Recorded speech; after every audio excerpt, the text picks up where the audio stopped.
Madden gods. Perfect. Welcome to Tips for Gamers. How y'all doing today? Welcome. Today we're going to be showing you guys our complete guide on how to scout and draft Superstar X Factor players in Madden 24 franchise mode. Make sure to hit that like button, guys. Let's see if we can get to 200 likes on this video. And to top that off, if you guys are not subscribed already, which 75% of our viewers are not subscribed, which is crazy to think about, make sure to hit that subscribe button and click the notification bell if you guys want to stay up to date with the greatest Madden content the world's ever seen in the entire Solarverse. If you want to be a hero in your local communities, hitting that subscribe button will definitely help with that. On top of it, guys, who do you like the most out of this draft? Who's your favorite player out of this last year's draft? All right, one quick thing too as well is that I don't honestly care about the regions, what scouts I pick. None of that matters to me whatsoever. It's not going to affect my drafting. I know some people are going to want to see that and be like, hey, what should I do for my scouts and my regions and what have you? We can show you a video on that. But I can tell you right now, I'm going to do this entire draft without any scouts. I don't even know what scouts I have. I don't know what regions they're covering. As far as I'm concerned, they could be in Hawaii on a beach somewhere because I don't need them. All right, and you don't need them either. You need to understand the logic of Madden first. You need to understand how this system is built, and then you will conquer at all cost, and it won't matter what stupid scout you have. First things first, guys, you guys got to understand player notes. Player notes are player traits. If you got to rewind the video because I'm talking too quick, rewind the video. Also remember, we have all the player notes and what they mean on our website. We'll hold for a round of applause. Thank you. Anyways, we'll go through and we'll talk about some of these, but then I'll give you the entire list on the video. We'll also have it on our site, but so you guys know. Don't be one of those guys who don't memorize this. You know, you should memorize this stuff. It'll come second nature to you over time. It's pretty easy.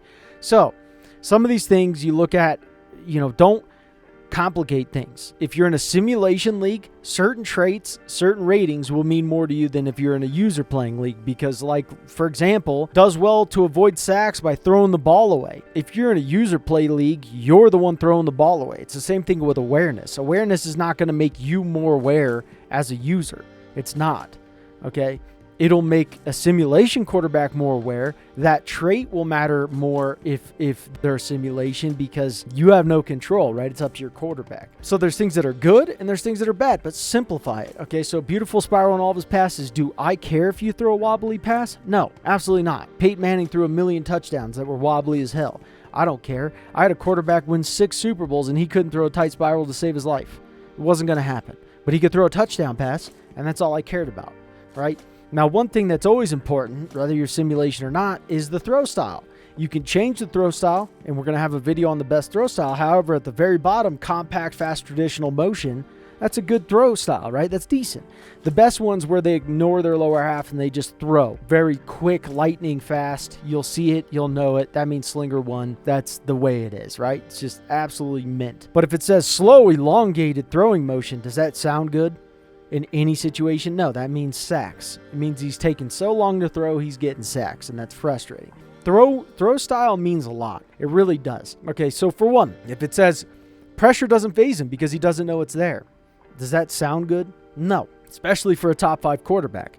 That means he's oblivious in his sense of pressure. Now, if it says could use some improvement at recognizing pressure, that means average. If it says gets happy feet and feels non-existent pressure, does that sound good? No, he's paranoid. Okay, that's not good. Trigger happy is gets rid of the ball at first sign of pressure. I don't want that. I do not want trigger happy because I would rather you not throw us an interception on 2nd and 10 and just take a sack. Personally, that's me. Some people may feel different, and you'll never change my mind. The best one of all stands tall in the pocket and always aware of pressure. It's ideal, right? Now, his forces passes. Will take calculated risks as a passer. That's ideal. You can't go wrong with it, but it's not great. The best one for me is whether the window is open or closed, he's slinging it. I want that Brett Favre. I've had more guys in simulation throw TDs and have bigger yards with aggressive than I have with anything else. Abandons initial reads in favor of the check down. Well, that's conservative, right? Pretty obvious there. Don't overcomplicate it. Now you want to look at it too. Is he going to be, oblivious in his sense of pressure or paranoid or trigger happy, and then he's also going to be conservative? That's a weird mixture. mixture. That's strange. I won't like that. All right, is this guy good for user play? We don't know yet. We don't 100% know. Okay, is he good for simulation off of knowing his player notes? No, he's not. He's disrespectful to the position. He's not good at all. He's never been good. Okay, and who's good at Missouri? No one. No one's ever good at Missouri. No, I'm just kidding. Shout out Ray Dog. You know who you are. His favorite team is Missouri. It's our boy. They just landed a 5-star D-end, I will say that. But however, Missouri has not produced good quarterbacks, so I am calling bluff on this for sure. However, he's 6 foot tall, 233 pounds. He's like a fullback. And I want you guys to get good at not looking at the archetype. Don't look at the archetype. Try to guess the archetype from the player notes and then switching over to the physicals and the skills. Try to get an idea of how the player is, because the archetype is the hidden secret. Okay, the archetype is going to tell you so much when you investigate. You are an investigator. Okay, you are a Magnum PI. I think I don't know what that is actually. I'm just thinking that's private investigator because PI, I've heard that name before. So it is what it is. His 20-yard shuttle, the dude's agility is lights out, right? Good agility. 40-yard dash, all right. It says it matches up with his play style, right? His play style said he can do well within the pocket. We go back to his scouting report. Boom, let's go back. Whoa, it says play well within and outside of the pocket. He's technically an improviser, right? That's what it's saying right there. I'm not looking at the archetype. So then I go to the physical. His archetype needs to match what I'm reading here. So his throw power is good. It needs to be great. It needs to be elite. Anything below great, just to me, I automatically go, you better be seriously fast. Okay, because that's unacceptable. So, 40-yard dash, he was 6. Vertical jump, man can't jump. Broad jump, nah, it's not happening. 3-cone drill, all right. It is what it is. You know, the 3-cone drill, he's just kind of yada, yada, yada. He's okay. All right, so now we're looking at the draft recap. And let's see. Kerr was like, okay, he was decent, right? He wasn't like the greatest in the world, 72 overall. I told you he was like fluff. I mean, yeah, they literally got it right that he was top 5. But not that great, in my opinion. If we look over his player traits here, let's go to his ratings. He's a hidden dev. Doesn't really matter to me. He's oblivious. He's aggressive. Blah, blah, blah. That's great. But I don't like that you're oblivious. Okay, period. I don't love that. Now let's go to Sutton. Sutton's the guy I said was the best in the draft, right? Where's Sutton? Okay, so Sutton went 9. He's a 74 overall. He's clearly the best. The dude's sitting there with what? What's his throw power? I don't know how you have 79 speed but a 90 acceleration. That's such a strange thing. Let's go to the throw power here. 94, 85 short. This dude's a beast. Yeah, so that's the guy I would have drafted if I'm drafting a quarterback. And then what about any of the other quarterbacks? There's got to be... Okay, so let's look. The rest of them were... Okay, so the only other decent guy was Darby. Now, I agree that he was a late first-round pick just because he was decent. You saw enough. You got a hidden dev. All right, cool. Like, the dev, you're just going to get lucky to get it. I love how the hidden looks now, the hidden dev. So, you guys have a pretty good idea now on what quarterbacks are valuable and what quarterbacks are not valuable. You're a detective, you know, and if we recap it, understand the player notes. Try not to look at the archetype until the very end, because the archetype tells you like real news. Like this guy this is what he's scaled out as, right? Madden doesn't mess around with the archetype. They tell you exactly what he is. So if you know that he scales out like that, and then you turn around and you look at his player traits, his player notes and all that, you can start to formulate and go, this quarterback's good, this one sucks, all right? And so you're just adding as much knowledge as possible, and then you're going from there. And I hope this helped you guys. If we need to, jump into it further, I guess we can. But we're going to hit other positions and make sure you guys are the best drafters in all of the Solarverse. That simple. So first things first, when it comes to running backs, we are not going to be showing you how to just get a superstar X Factor right this second. We're showing you how to get the guy who's most likely going to be a superstar X Factor within 5 years. Because you can draft guys with high devs all the time, then they could just lose their dev. All right, so we're teaching you how to find the best guys for you. We're also going to teach you how to have a list and how to get one of those guys on your list, you know, regardless of when they're drafted. We are going to teach you how to read the draft, understand the draft, and conquer the draft. The one thing I will say about running backs, though, I know that there's like a lot of controversy when it comes to the running backs getting paid. In my opinion, I think it's because of guys like Austin Eckler, who are like posting Christian McCaffrey numbers and they were undrafted. I think it's guys like Jonathan Taylor, who are passed up by the Chiefs, and Clyde Edwards-Helaire. When it comes to running backs, there's so many guys that are talented, and trying to put a draft grade on running backs is particularly hard.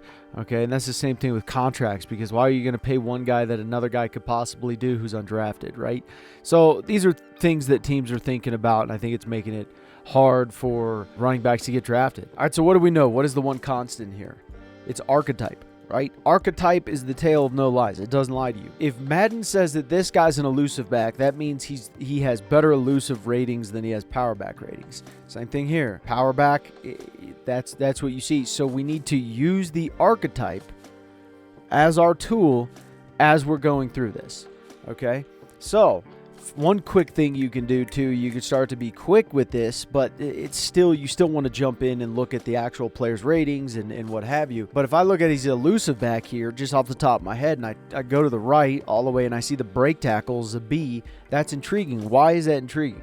Well, because he's supposed to be the best at elusive. So if he starts getting good at break tackle, he starts getting good at trucking, he has good areas in that. What do I know? I know I have a beast. Because if he's good at that, even if it just shows me his power back stuff, right? That's all I see. I go to his skills and I just see power back stuff. What does that tell me? Well, then he's probably really good, because I know he's an elusive back at the end of the day. And if I'm seeing good power back attributes, then that is nothing but a positive. Right? It's the same thing with power backs. If I see a power back and he's like one of the fastest in the 40-yard dash, his speed, his excel, he's got good COD, but he's got great strength, all this stuff, you got a diamond in the rough. All right, so we're just being an investigator at this moment in time. Do I care about scouting reports when it comes to running backs? No. This page is a waste of my time. I'm scrolling past this page so quick. So I'm looking at Freeman here, right? Freeman is an elusive halfback, but he's really not that great at an elusive halfback. I mean, he's okay, but he's got great speed. I need you to prove to me you're good at what you say you're good at. So great speed, good COD, decent agility, great acceleration. All right, decent agility, that's a negative, right? Good COD, okay. Marginal strength, not too bad, but his 40-yard dash, he's top 5 in that. So then I'm just peeking over the NFL Combine and the College Pro Day. Don't get caught up in the College Pro Day and the NFL Combine. Look at it and go, all right, does it match what I should see it matching, right? No. It doesn't, because you should be top 5 in the 3-cone drill, 20-yard shuttle, and the 40-yard dash if you're talking about being an elusive back, especially talking about being the best running back in this draft. That combine is for this exact combine with all the players in this combine, not the history of the combine. Okay, so he's 18th in this group in the 20-yard shuttle. This guy sucks. Right away, he's just not that good. I mean, ball carrier vision's a B. Sure, your break tackle is good, okay, but his spin move's a C, juke move's a D. I don't care what his awareness is. I'm looking at his trucking, it's a B through a D. I know it's not a B, because it can't be a B. If it was a B, he's a power halfback, not an elusive halfback. So I found out the lie, right? This guy's not that good. Now, moving on quick, we got Steven Stephenson here, elusive halfback, right? Not too bad here. You know, if you look over his ratings to the left, it's great, solid, good, great, good, decent, not bad there. But then you look over the Combine, the College Pro Day, yeah, not really. I mean, you could jump really high. You got a good vertical jump, but this is not a jumping contest. All right, and then I'm looking through. I can right away see, okay, D, trucking, C, stiff arm. His spin move, juke move, the highest it could be is a C. Chances are one's a C, the other one's a D, if not an F. This guy's okay. I wouldn't say that the guy's better than okay. All right, so then we got Pendleton here, right? Looking at Pendleton here, elusive halfback.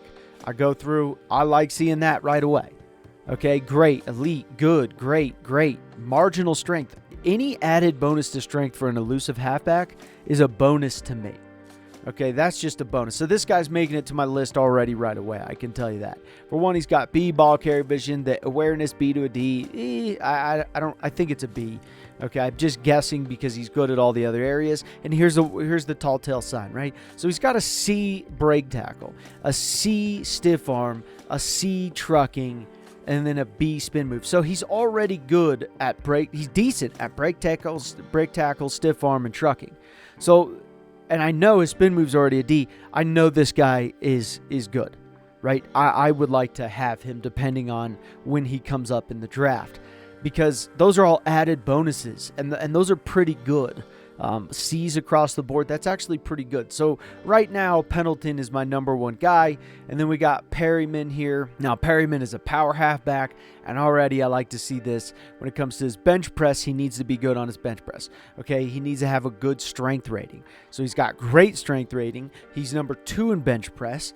He's got good speed, good jumping, decent COD, decent agility, great acceleration, okay? Already an added bonus. This guy's going to make it as number 2. I'm going to put him in number 2 right now, just from the guys I see. He's got an A stiff arm. He's A to C break tackle. I'm guessing that's probably a B or an A, is my guess. Okay, I think that this guy's not too bad. I like Perryman. I think you could do some work with Perryman here. So Perryman makes it onto my list, right? What about John Wright? Let's look at John Wright here. Looking at him, what is he? He's a power back, okay?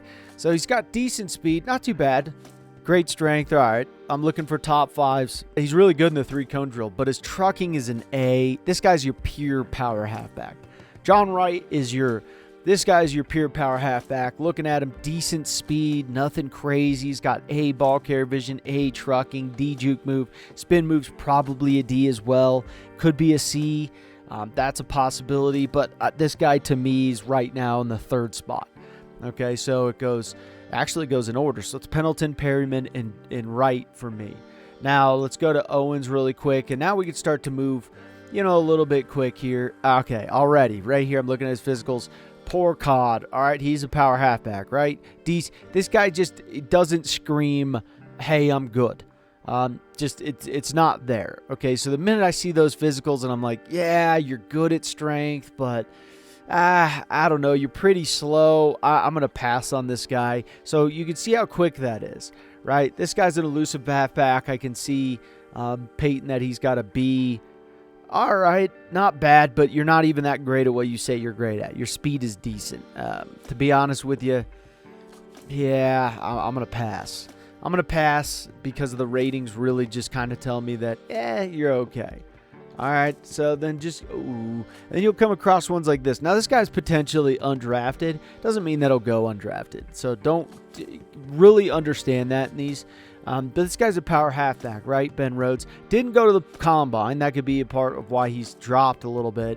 But he's got solid speed, great strength. I mean, pretty solid for an undrafted free agent, I must add. And he's got a lot of A's. I mean, he's got that A ball carrier vision, A break tackle, A carrying, A stiff arm, B to D trucking. I bet you it's a B.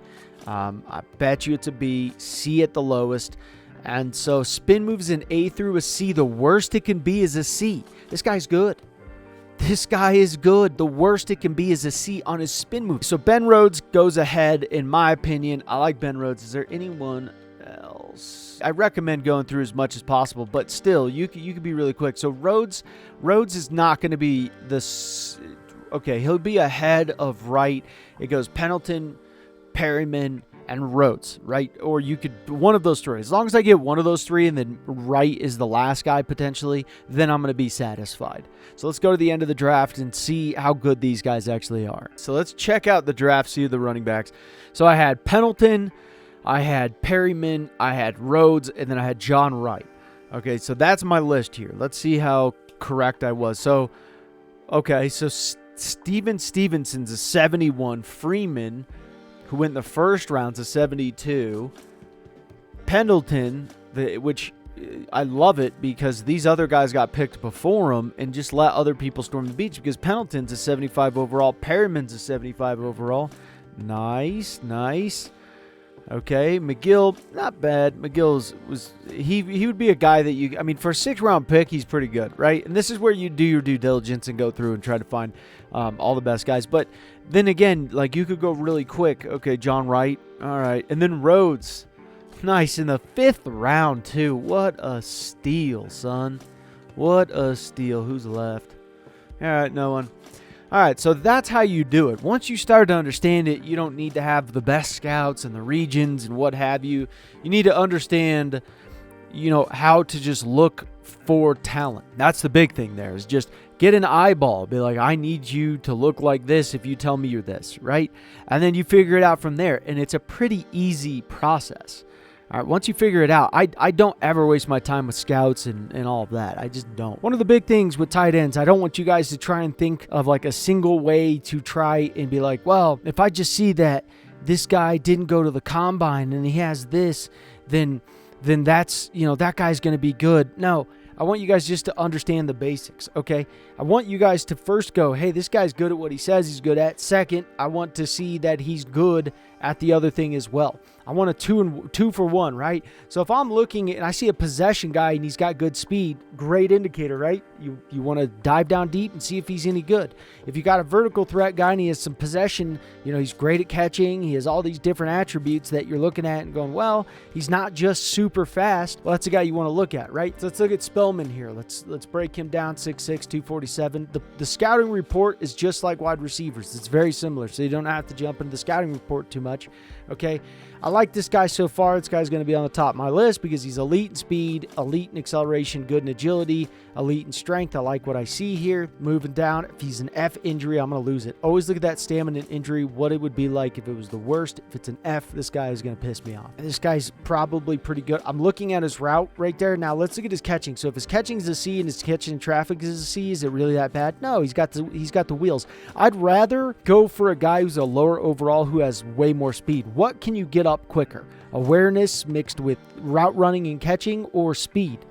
Definitely not speed, right? So you want to think about that. Speed I hold very, very high for tight ends because it could be, you could go from a 79 speed to an 87 to even an 89 speed like that.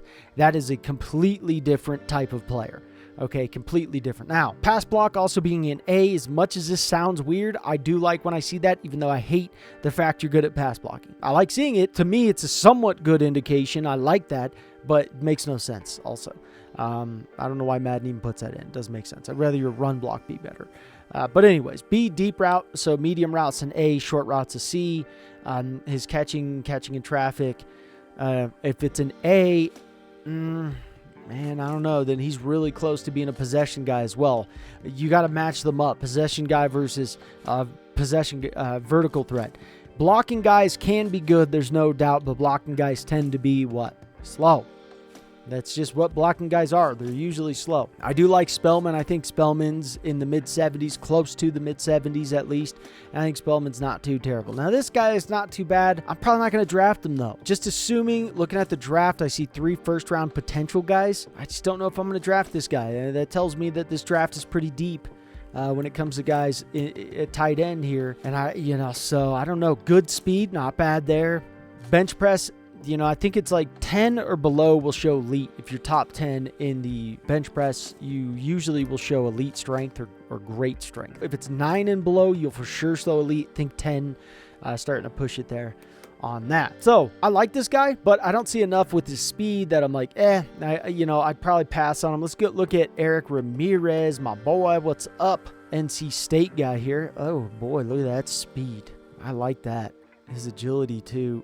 Man, I like that. That's interesting. But what you will find is some of these guys that, even though it says, what's so weird, even though it says elite agility, some of these guys, man, you'll find their agility is like pretty far off of their actual speed, which is weird, but I like Ramirez. Okay, that deep route, let's say it's the worst. Let's say it's a C. How good is that? It's still pretty good, right? Medium and a short route. Wow. That tells me that that's really good. I like this guy. He's a good route runner. There's no doubt. Catching is a B through D. He's starting to push it there. But I like this guy. He's making it to my list. I just don't know. It depends. I'd draft him if he was the only guy. I just doubt he's the only guy. What about Christopher Horton? Let's go through him. Well, I'm not liking what I'm seeing so far. Decent. You're starting to push it there, Horton. F injury. I'm out. I'm done. Can't do it. F injury. Cannot do. If you're not playing, doesn't make sense. All right. What do we got here? Ole Miss. Oof. I like this guy so far. His strength is not the most amazing, but speed-wise, this guy is already locking it in. Pass block got that A. Catching is a B. I don't see enough. The medium route, if that's a C, it kind of sucks. Could be a little concerning, but honestly, I would definitely go with this guy. I really would. I'd go. It depends when he gets drafted, but I like him quite a bit. All right, let's try to find. Let's look. Is there a possession guy? Man, this guy's got a B deep route running. That's not too bad at all. Larry Boone. Not going to look at Larry Boone because he's not that good. Let's go Neil. Penn State here. Not bad at all, but not great. I don't like what I see. Not enough there. Okay, let's look at David Herndon. Okay, if this guy's fast, a possession guy's fast, you really got to really look at a possession guy who's fast. Watch out for those possession guys who are fast, because those guys can be some straight up G's, man. Blockers. I mean, here's the problem with blockers. Most of the blockers are just epically slow. They're just so dang slow. Now, this guy's got poor acceleration. Jesus, man, I don't need that in my life. I already got enough stress, bro. I don't need to watch you run like molasses. Ooh, Truman. What do you got for Truman here? Possession guy. Come on, tell me you're fast. Catching traffic, pass blocks an A, wearing a C to an F. That could be E. Yeah, he's not terrible. If some of those other guys got picked, he'd maybe be up there. Donnie Pine. Donnie Pine is looking snaz so far from there. Whoa. He's a possession dude, and he's got straight up dirty speed. Good strength as well. I love it. Great COD. Oh, that's a huge indicator. Look at that. This guy's a beast, I bet. Pass block, medium route to C. Oh, my God, medium route. Hitting it with that medium route. I bet you this guy is so close on his vertical threat. I bet you he's a possession vertical threat hybrid. That's my guess. I'm locking it in. He knocked down 84 points this season. What the hell? Rank change over season. What happened to you, Donnie Pine? Where are you from? What happened? Ohio State, my boy. All right, I love this guy. I'm definitely drafting this guy. One way or another. Day 3, 100% drafting this guy. So let's go to the end.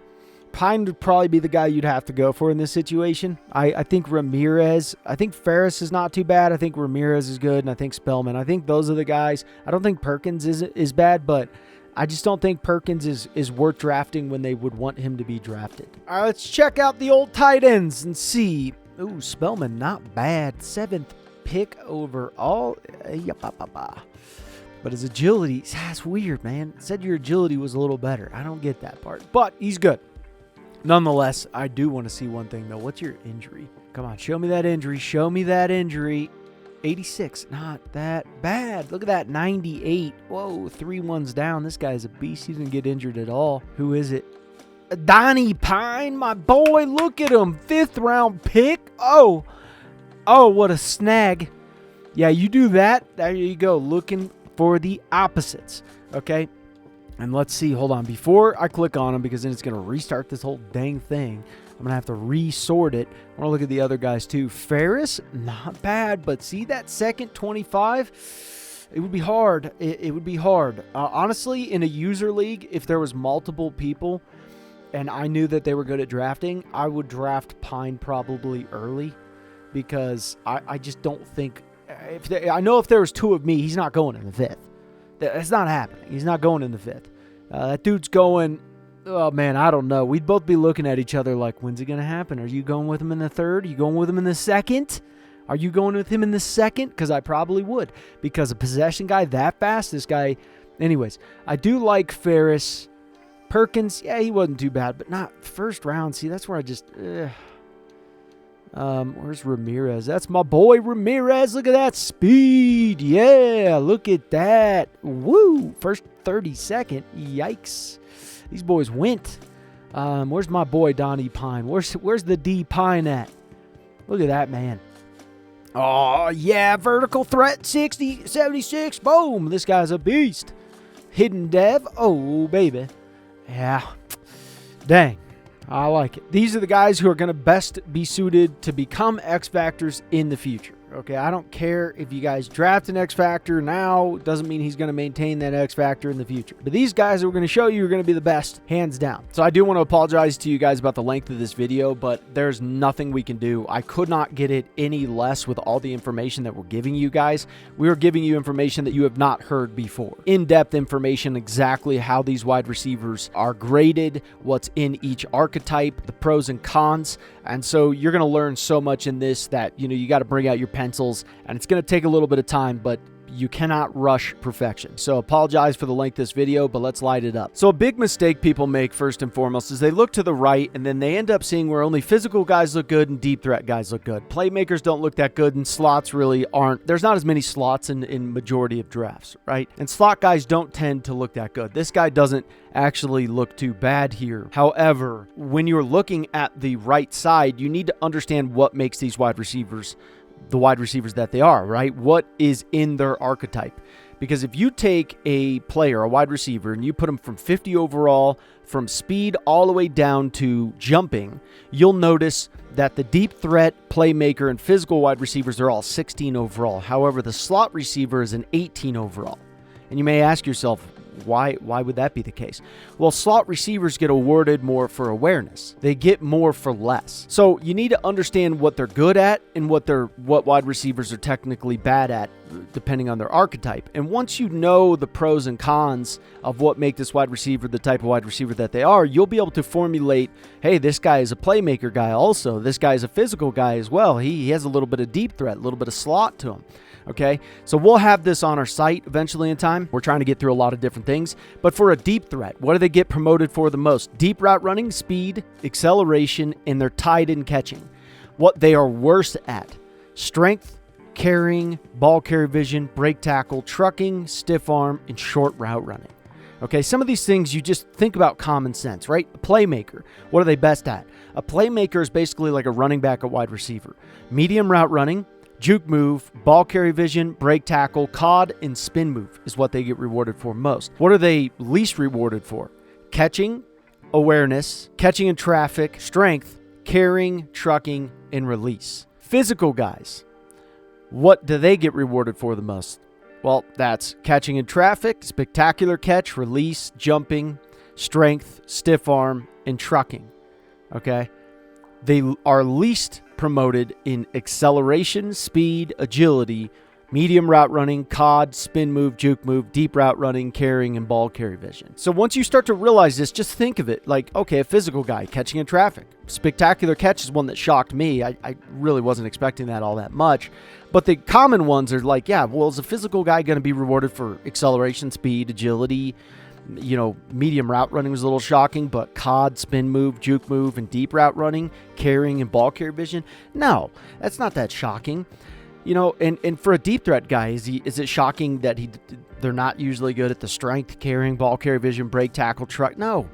Okay, not that shocking. So slot guys, they're most rewarded for short route running, they're tied in catching with deep threat, agility, awareness, and carrying. Okay, what are they least rewarded for? Is that strength, ball carry vision, trucking, stiff arm, spectacular catch, release, and jumping. All right, so once you understand these, that's when you can start to look to the right and go, man, I see a physical guy and he's got a really good deep route runner. Well, you may want to investigate him further. So for this video, I don't really know who my scouts are, but the one thing I have to say about scouting report, because that's what we'll talk about next, is the scouting report is basically the same on every single guy except for the bottom one. It shows good discipline or he lacks discipline. Okay, so that's not really something that I'm going to dive into much. If you see a guy that it doesn't say needs work on simple concentration drops, definitely make sure to investigate him as much as you possibly can, because that's an anomaly and you're looking for anomalies. Okay, so I don't really know who my scouts are. We'll have the video on the scouts for you guys, so you guys will have the best scouts, but I want to show you this without having to have the perfect exact scouts, just by knowing the system. All right, so with wide receivers, I want you guys to be strict with the wide receivers, because it's not about just drafting the best wide receiver. It's drafting the best wide receiver at the smartest time. Okay, and that doesn't always mean the highest overall wide receiver, because I may look at it and go, well, I know the best wide receiver is in the first round, but I think he's like probably a 73 overall overall or something like that. And, you know, I'll let someone else take him, and I'll take this 78 overall linebacker or D tackle or offensive lineman or whatever, right?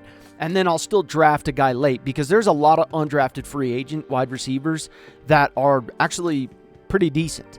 Okay, and you're going to find them sitting on free agency, so be greedy. You're also going to find 70 overall wide receivers in majority of drafts. You're going to find those guys in the 5th to 7th round. Okay, and I'm not kidding you. They're going to be out there. So, you know, be strict. And the best thing you could do with the drafting is there's no like real cut, easy, perfect thing when it comes to wide receivers. It is you are assessing as much as you can and then going from there and just making your best guess. That's really what you're doing. You're not going to always be perfect. I'm not always perfect in this. I'm good. I'm great, I'd like to think. But also, I'm not always going to be like, man, I'm always striking gold and getting that hidden dev perfect guy. No, I usually get the highest overall wide receivers. No doubt about it. However, there's times too where I'm like, man, I could have gotten that guy in the 6th, but I picked him up, this other guy in the 5th, and he's only 1 overall more. And in reality, I could have gotten this other guy who I thought was probably around a 73 plus. You know what I mean? Like, that's the thing about drafting. That's what makes drafting so fun to me. So what I'm doing is I'm looking at the physicals here, and I'm trying to first match up that you are what you say you are. This guy's a physical guy, so I want to see that strength, and I want to see that jumping, right? But the things that keep me intrigued are the things that he's not supposed to be good at. Well, good COD? What the hell is that? Well, that's intriguing to me, right? So I'm looking at those, the speed, the agility, and the acceleration. He's not technically supposed to have those, right? That's a deep threat guy or a playmaker or possibly even a slot. So the fact that I see that, I like it. And I move on to the combine. I'm just trying to match the combine up with the ratings there. So it tells me that this guy's probably good, but not like, you know, this insane crazy dude just from the start. You know, I don't know 100% yet, but what I see is catching in traffic. Okay, what does that mean? All right, that means he's good at what he says he's good at, because that's a strength. That is a physical thing. His spectacular catch is also an A, which is a physical trait. His injury, a little bit concerning. If I see a straight F, I won't do it because that means 80 overall, right around there, which is a little bit concerning. Same thing with stamina. If his stamina is just really low, what's the point? You know what I mean? So his release, okay, that is something I also really like to see, but that is also a physical trait. They have good release. His catching, A through a C. What I like, I'm looking for, okay, the spin move I know is a D, but I know his juke move, the lowest it can be is a C. So I'm looking for, just because I can't exactly know what it is, doesn't mean that I can't get a good idea of like how good this guy can actually be, because I know he's good at what he says he's good at. But I'm also looking at it and going, well, you actually have a playmaker trait there with that juke move. Because even if it's a C, that's actually pretty good, right? Break tackle, lowest it could be is a C. Not too bad there. On the ball carrier vision, lowest you could be is a D. His deep route's a B through a D. So I'm starting to see things to formulate that I'm like, this guy's worth drafting, right? I'm seeing certain indicators like that juke move, right? That he has that it's like, all right, intriguing to me. I am intrigued, and I think with his physicals, I think with what I already know about the guy, this guy's worth putting on my list. Okay, so let's look at another physical guy here. I'm not going to look at Johnston. I think Johnston's not too bad there. The deep route running is an F, so right away that tells me, too, that this guy is more than likely a true physical guy if he's good at being physical. But then you have to ask yourself too, is like, well, how good is he? Because he is projected to go into the first round, and I'm not really loving that idea. So that is something that you want to think about. His catching in traffic is also a C. So how good is he really at what he is? So now you could start, since you know what to look for, I can already look at that and start to assess and go, yeah, is he a great physical wide receiver? No. He's not. And I can see that right away, right? And I'm looking at this Cortez guy for a deep threat, but I want to look at one more physical guy here. This guy, also not a guy, he's a guy I'm going to pass on. You got a D catching in traffic, okay? Now this guy, Chambers, looks really good, right? You know, you see him, but a lot of times this could be bluff, you know? And you're looking at, okay, decent speed, not too bad. Enough for me to move on to the next page here. Medium route is a C. I do like seeing that. His deep route is a B. I definitely like seeing that. This guy's 2nd to 3rd round. I like what I see. I'd put him on my list. you know, but I don't know. I don't know if I'm going to go with him second round, depending on some of those other guys. But I do like what I see there. His juke move's not that good. Spin move's not that good. Lowest it could be is an F. So what is this starting to tell you right away? This is telling you that, well, this guy, looking at his physicals, decent speed and all that, this guy is a true blue blood physical wide receiver. Right away I can tell that. Okay, because I'm not seeing any other indicators of things besides that. Is he good at what he says he's good at? Sure. Is this guy going to be a 70 overall? Yeah, I would bet that he's a 70 plus, right? That would just be my guess there. So with physical wide receivers, that's really what you're looking for there, right? Wide receivers not the easiest to recruit or to scout because you really want to just make sure that you know exactly what you're doing. I think this guy's good. Now, needs work on simple concentration drops. We're going to move on to deep threat here. Now, I like this guy quite a bit when it comes to, you know, he's not off the charts on his numbers, which is a little concerning to me. Oh, my headphones basically exploded right into my ear, which was terrible. Now, the thing that concerns me right out of the gate, though, is the fact that he has D catching. His catching in traffic, though, is intriguing to me because that is not necessarily what a deep threat is good at. So his catching, not the best, but a spectacular catch. They're known to be second in that category, deep threats. His deep route's an A, short route is a D, which is not too bad. Juke move is an A through a C, spin move is a B through a D, so it tells me this guy's got a little bit of playmaker to him. Stamina is an A through a C, which I like to see, B through a D, injury there. I like to see that. So there's enough that I see here that I'm going, yeah, I would put you on my list. I'd probably actually draft him ahead of the other guy that I saw, but probably not. I don't know. It depends out of those two guys where they would fall out of Cortez Carter. Looking at his release, his stiff arm, everything like that. The worst it could be is a D. You know, I'm not getting like a crazy enough information out of this guy to be like, wow, this guy is, you know, he is really, really good. I don't see him as like a 77 overall or anything like that. But what I do see is I see, all right, deep route, you're an A, so you're good at what you say you're good at. Spectacular catch, you're also an A, which is very impressive. That's a really good one to have. Your juke move kind of tells me there you got a little bit of playmaker to you. Your catching is a D, which is unfortunate, but I do think I could get that up pretty quick. Catching in traffic is a C, which is a physical trait. This guy has enough knowledge. You see what I'm saying? I'm looking at this and going, you're giving me enough to where I like what I see. So Carter would be as my number 2.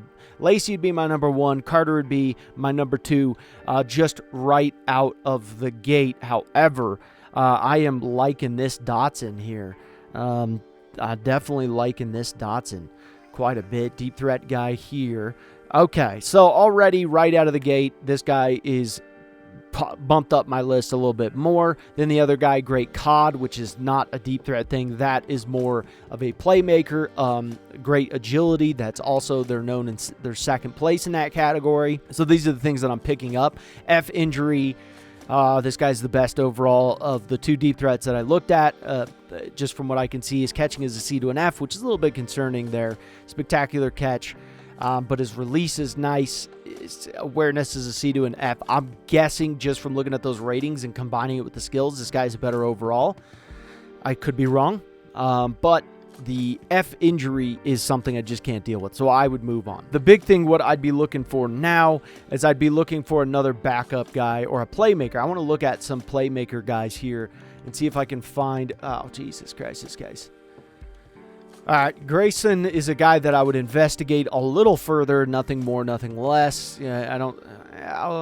okay, so he's got solid COD. He's not, like, really that great, even at what he says he's good at. Juke move's not... Yeah, you see his juke move and his spin move's basically relatively the same as that deep threat guy, both deep threat guys.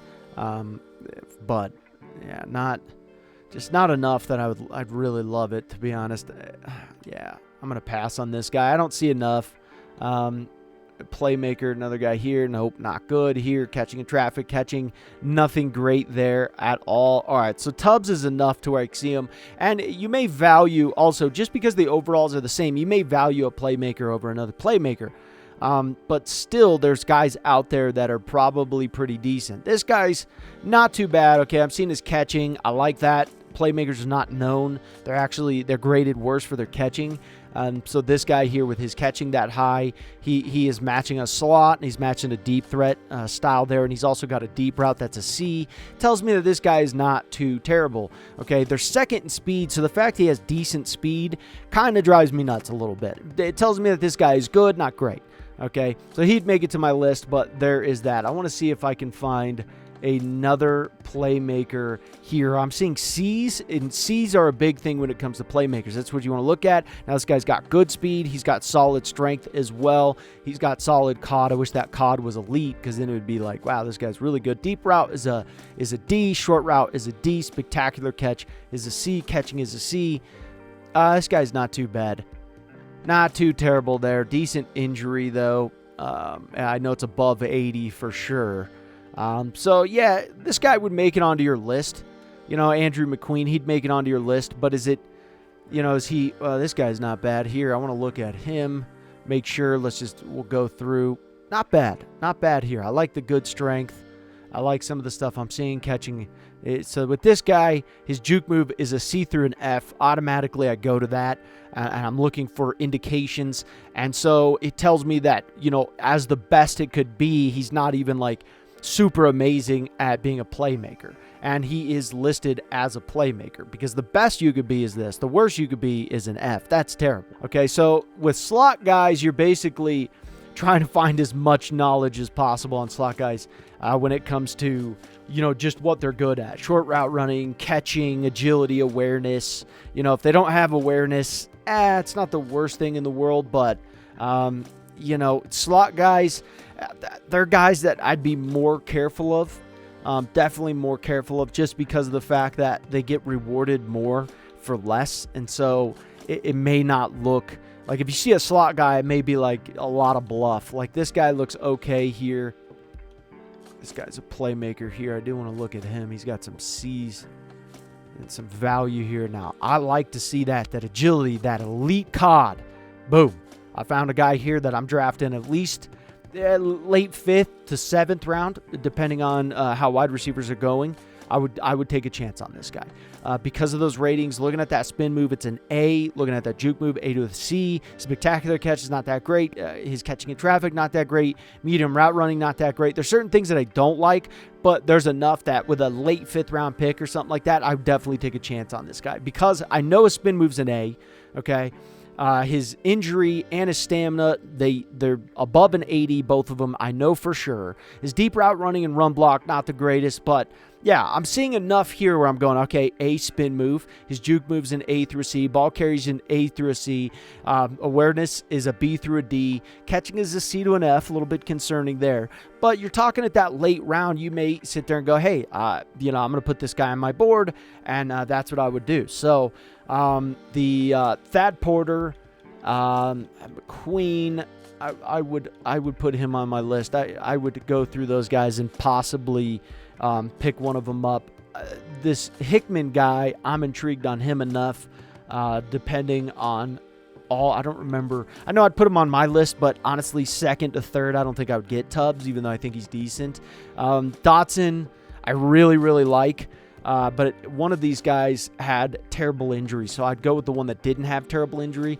I bet you this guy's decent, but he's a straight-up physical guy. And then Jamie Lacey, I think, is still going to be the number 1 guy at this moment in time. But depending on how the draft shakes up, I'd maybe surpass on him for some of the other guys that I know are decent. All right, let's check out the wide receivers. So McQueen went in the 6th round, 70 overall. Not bad there. Definitely not bad there.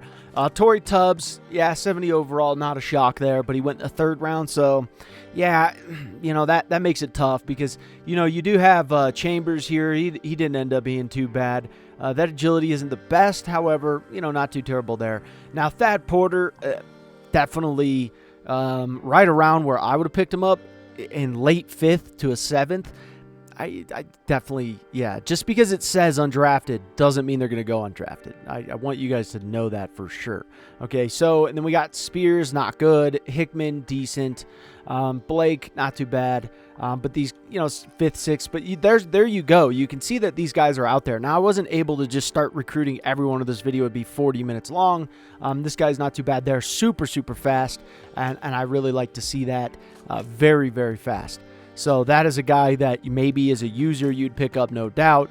Even in simulation, a guy you'd probably want to jump on. Dotson was a 74 overall. Guy is really, really talented, no doubt about that. Let's go to Carter. Yeah, I like Carter. I do like him. I like the man. And then Lacey, not a shock there. First round 15. Not a bad pickup, though, for 15 there. Not bad at all. So, yeah, so Johnston, not bad, pure physical guy. But look, first round 28, that's where it just like some of these guys would be like, it's a little too early for me. And then if you're fully scouting these guys and going through it, jumping through it, you'll look at the speed. I usually go really quick, and I'm not having to explain it to anyone. So I'm usually a lot faster when I'm doing the drafts, and it's nice. And you guys will get fast, too, over time. I was going to say, that guy's a beast, but I was like, how did I miss him? And he is a halfback, so that does not count. But anyways, Thad Porter, I think, is the steal of the draft right there, no doubt. 6th round, pick 12, 72 overall. Love it. I love it. So, huge rule of thumb when it comes to offensive linemen. You're going to pay more for tackles than you will for interior linemen. Good rule of thumb. If you have two similar, identical, twins, okay, that they're the same overall, let's say they're 73 overall, right? One's a left tackle, one's a left guard. The left tackle is always going to be projected higher. One thing that you can be looking at, okay, is just drafting interior linemen and moving them out. You will save your draft picks. You'll get very good guys as well, because I don't want to overpay. I don't want to pay more for less. I want to pay less for more. Pretty simple rule of thumb there. So left tackles, I'm going to be very, very strict on. Right tackles, be very strict on. Centers are usually pretty good, but oh my God, this class is not good at centers so far. Really bad. From what I can see here, really, really bad. Okay, so interior linemen, I'm going to be going for more times than not. Sometimes I will go for a tackle, but if you start to see a tackle dropping, just know that like there's a good chance, just on average, if we're talking averages here, they could drop off quick. Okay, because they hold their value so much more than guards do. Guards don't even get the respect they deserve right from the get-go. But if I look right away, so if I scroll through, I'm looking for a guy like this. Okay, so Dion Wooden, projected first round immediately. If I see an interior lineman that's projected as a first round, not first through second, just a first round, I'm automatically going to hone in on it, because I know it's more rare for an interior lineman to hold that standard over an offensive lineman. He's not even 1 through 2nd.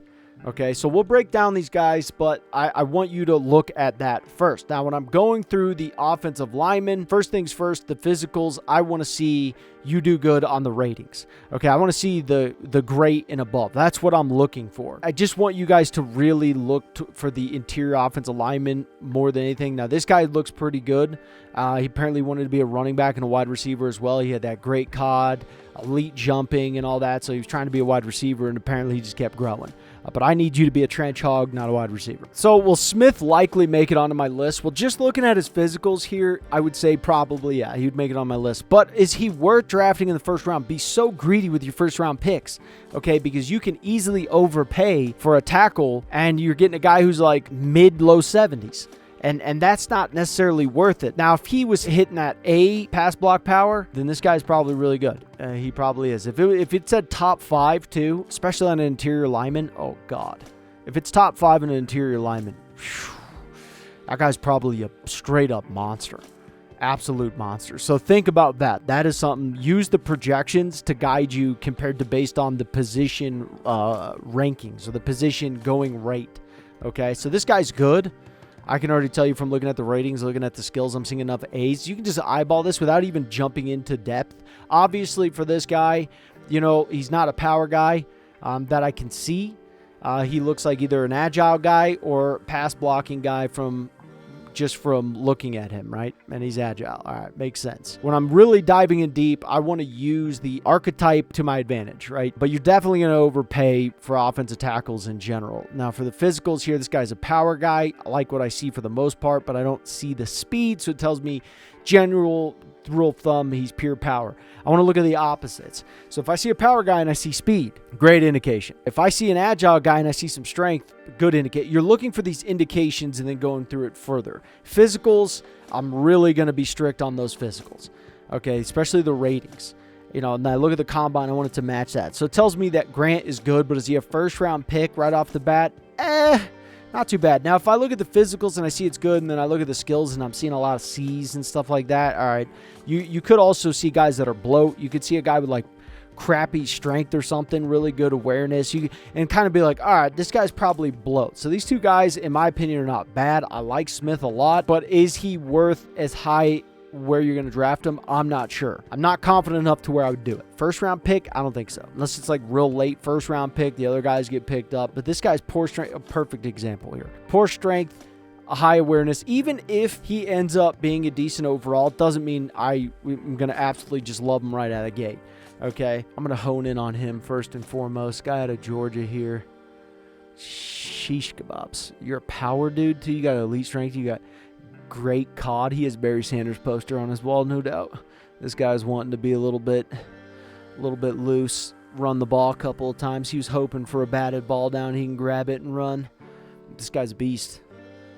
Injury too. I do not make exceptions on injury. I will on stamina ever so slightly. If it's a C, I'll accept it. If it's an F, he has to be good. Or the other guys have to be really terrible. One of the two. Like, you have to look at it and go, well, what's the going rate for this year? If the going rate is this guy's literally the best and you can't make an exception, then you got to go with him. Now, this guy is not too bad. And if he's a first round, poof, depending on where you get him, I would have to take a chance on this guy because, for one, good speed. Even on his 40-yard dash, he was top 10. His 3-cone drill, I like seeing that. Agility is going to play more of a factor. This guy so far is my number one dude. Number one guy right there. Now let's look at Gray here. Check out Gray. We can get through. Do them in order. I kind of went above and beyond here, went all over the place. And this guy's vertical jump and his broad jump, not that great, but I can't complain on majority of his 40-yard dash and all that. F injury, I'm out. I bet you this guy's not a bad overall. But F injury, if you're not playing, I don't care for you, right? So right guards are done. Let's go to left guards here. I'm thinking this is a left guard draft, obviously, because you're seeing more 3rd to 4th round picks. Let's go through these guys and see what we have. And make sure to have a list as well. Low, I like this guy for the most part too because, you know, good ratings. You see 2nd to 3rd. What's the difference between him? Literally think about this. What's the difference between his combine and his ratings compared to the tackles so far that you've seen? What's the difference? Nothing, right? Not that much. The fact is, but this guy, what are you really quick? I want to see something. He's a power guy and he's got that speed. I like it. I like it. You got speed and you're a power guy. You're the top dude in 40-yard dash. And he crushed it in his college pro day in his 40-yard dash too. Good for you, big fella. Injuries to C. All right, I'll make an exception on that. I don't think this guy's bad at all. 2nd round pick, I draft him in the 2nd round. And if his awareness is a D, yeah, it sucks. But for the most part, physicals are huge when it comes to offensive linemen. You want to see, if you see a bunch of Ds and stuff, then yeah, obviously you're like, he's a lot of bloat here. His run block power is an A through a C. You can see his finesse, so you know it's better. If his, okay, here's another thing. You know he's power, right? What if his finesse was a C? Well, this guy's a beast, and he's probably not going to be projected 2nd to 3rd round. This guy's probably going to be a 1st round pick, and that means he's probably going to be in the high 70s because you know his power is going to be higher than that. So it's either going to be, you know, if it's a C across the board. So this guy's good. I think he's good. His power, he's got good, and he's good pass block power. He's good pass block as well as run block. We don't really know exactly what that is, but I like him. I'd put this guy on my list. Would I draft him the 2nd round? Probably. 3rd to 4th round here for this guy. So far good there. His finesse, he's agile guy, not too bad there. He's good strength, not too bad. I don't think this guy's too terrible. If his awareness is a C, that could suck. His overall would be lower, but he's not bad. I wouldn't say he's terrible. Let's go for this guy, Chris McCray here, another decent strength. Not bad, but definitely not the best at run blocking. I think this guy's okay. Foot, what do you got? Foot, look at you go, man. Miles Foot, 3rd to 4th round. Pass block, whew, I like him so far. Not good on his 3-cone drill. I'd draft him. 3rd to 4th, yeah, he's worthwhile. You're looking at his physicals. I see A awareness off the bat. His strength is not terrible. I'm seeing impact blocking, pass block power. He's definitely not a run blocker. There's no question about that. He's a pass protector. 2nd, actually, which is crazy, is he's probably agility. Okay, actually, probably pass blocker, but this guy's interesting. I like Foot. 3rd to 4th round, he is worth it. I like Low. I like Foot. Let's go, and then it drops off here. This guy's not too terrible, it looks like, but you never know. Kelvin Lamb. What you got, Lamb? Not bad. Already, he's passing the first. I like him. Lamb, I'd probably stamina's an F. Ooh, wee, baby. That's a painful one there. That sucks, but that is, oh, man, I'd make an exception probably, depending on if the other guys win. I would definitely draft this guy. If those other guys were off the board, I'm going Lamb, no doubt. I see enough here from those physicals. I see enough also from the skills. Enough to where I would more than likely draft him. Okay, Hamilton, we'll just click him quickly, go through it, and then see. Come on, buddy. Not too bad here. I'd draft those other guys first. He's got to be awareness. I'd draft those other guys first. He's not bad. Run block. His run block finesse could not be too bad. He's not power. This guy's just not really a power guy by any stretch. Injury isn't too bad. I don't think he's terrible, but I just don't think he's not one of the top dogs of the left guard there. But I like those left guards. I'd hone into that for sure. Center here. Oh, these guys don't look that good. I'm going to be honest. They just don't look that good. They really don't. Pop through them quick. Look at that. Pass. Not too great there. I'm going to pass on them. I'm looking at those physicals, and if they're not there, that guy's not too bad. Pass. I look at those physicals, not that great. I look over the skills. Boom. Done. Easy. Bam. Dunsky. Yeah, I don't like it. Centers suck. Those guys are terrible. I'm not going to look at the undrafted free agents because I'm just going to teach you how to do it. Wooden's a beast. Injury prone. And then Jake Sharp here. Okay, first round projection. Yeah, I don't know, man. I don't know, bro. Yeah, he to me is not bad. I would probably draft him. His physicals aren't off the chain, so it tells me he's not like a super high overall NFL combine. Tells me he's not a super high overall, especially with the even with the A awareness and all that. But good enough to draft in the late first? Probably. Yeah, I'd say probably. Some of this you just make it like pretty easy.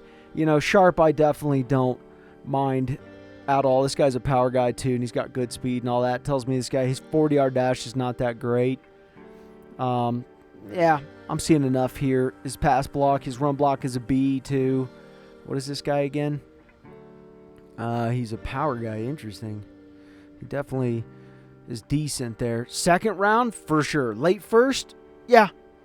I'd probably go late first. It just depends. It depends. If the left guard's getting some of those left guards, though, then I wouldn't. Because I'd go, hey, man, I know I'm overpaying for the right tackles, right? Gooden, I don't know. We'll just go through it quickly. Nah, not bad there. Not too terrible. Yeah, to me, he spells not worth first and second. Not compared to those guards. Woods, you know, is he bad? No, that guy wasn't bad, but poor strength. I'm out. I'm out, bro. I'm done. I'm out. Anyways, that's done. Let's see how we did, you know, going through those guys. And, yeah, hopefully we did good. All right, so let's check out the linemen here. Let's see if the tackles were overpaid or overdrafted. Smith wasn't too bad. 21, though. Oh, man, that's why you got to be careful. 27. You can see, yeah, they're good. Smith, not bad. Good. There's a guy I liked on my list. Lamb. See, here's the difference, right? Perfect example. 73 overall, third round pick compared to a first round. Like that is, and he's one overall. He's actually one overall better than this guy. The same as this guy. That's what I'm telling you guys about the offensive lineman. Foot. There you go. Third round pick. You know, Hamilton. There you go. You can get a guy like this. Still not better than those other guys that I like. McCray. Not too bad there. But guards, you could see these guys low. Second, 16. You know, this is the guy who was fast. Had a little bit of that speed to him as well. 75 overall. Second round, 16. Definitely worth it. Okay, the rest of these guys, kind of not good. These centers, this is the worst center draft I've ever seen in my life. These guys are absolute garbage. Right guard, what do we see here? Okay, Gray. This is a guy with an injury, though. Wooden. Boom! Look at that beast. Pick 11, too. Yeah. Makes sense there. That makes sense to me there. Right tackles, you know, you could see the overpaying. The overpaying for the tackles. It's a true thing out there. You got to watch for it. Look for those interior linemen. You're gonna be thanking me. So DNs can play outside linebacker occasionally. It's more rare, but you can come across it. Majority of the time, that'd be what? A speed rusher. All right. They play left end, right end. They can also play D tackle. D tackles are going to be your run stoppers, and you can find good D tackles at the end position. There's no doubt. So that's something you want to think about. Now, I want to think about the opposites as much as I possibly can with DNs. Okay, the archetype is the true tail. So when I'm looking at these guys, that's what I want to see. I want to see that if you're a power rusher, what do I want to see? Okay, that you're strong, and then I want to see that you're fast. If I see those two things, those are the two indications, strength and speed on those, right? And then from there, I'm just checking the boxes. Okay, he's still pretty good at this. He's pretty good at that. But if he's a power rusher guy, he's not super fast, and he's not super strong, well, to me, you know, you could be okay, but you're not that great, right? So this guy, he looks good across the board. And when it comes to the scouting report and the player notes, most of them are going to be relatively close to the same. But if you don't see, like, you know, some good traits there, I would accept a guy who has better traits and is a less overall, because I know that those traits are just, they're so valuable, right? They are so valuable. I would accept a 72 overall over a 75 overall every day because of my guy's traits. So sometimes in people's leagues, they're like, man, I got this really good guy. Oh man, you got this 72 overall. Yeah, but I know the guy you got didn't have the traits. So you can have him, you can keep him, you can, you know, have fun. Because my guy will surpass your guy more than likely unless he's injury prone. So here the guy is good strength, not great. Solid across the board, like, you know, pretty good. He's got great jumping, great COD. Those are the two things that, you know, I don't really need you to jump all that much. It's not as much in the job description. And maybe you're looking at a guy who's a grower, not a shower, right? Maybe he's not a high overall right away. And then he'll get to that. That's always a possibility as well. But be stingy with your first round pick. So it tells me B awareness, B power moves, B play recognition, A tackling. He's not a finesse guy. He's a D finesse guy. So it tells me from looking at his physicals as well as his combine that I'm not seeing great strength, elite strength. And then he has good speed on top of that, or even great speed. Then this guy is definitely fitting the bill of a first round pick. What I'm seeing here, you know, with his B power moves, B awareness, B play recognition, his D finesse moves, his A tackle, that's not bad there. It tells me this guy is good, not great. Okay, I don't see him as a very high overall, but I don't see him as an extremely low overall either. I think he could be in the low 70s to mid 70s. Now, run stoppers are very, very, very easy to tell it's a run stopper, right? Don't look at him. Scroll here. Elite strength, poor speed. You need to be huge. If that is what I'm looking at on your ratings, you need to be big. You need to be a big man. If you're not 300 pounds, then I don't want you with these ratings because it would suck, right? Because you can't play D tackle.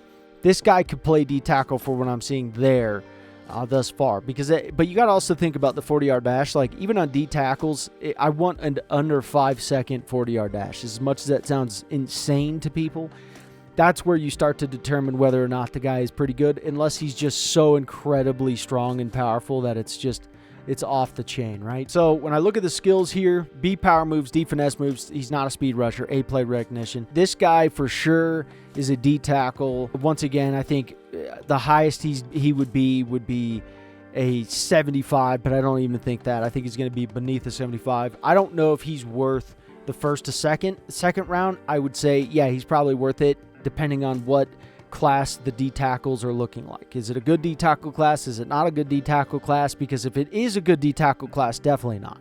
Because I'm going to find one in the third round who's probably going to be close to this guy. And that's what you want to think. Be greedy with this. So let's look at Cook here. See what we can determine with Cook, right? He looks very similar, so you know he's got to be 300 pounds. Right away. But he's under a 5-second 40, but then his awareness is a C. So it tells me here this guy is not bad.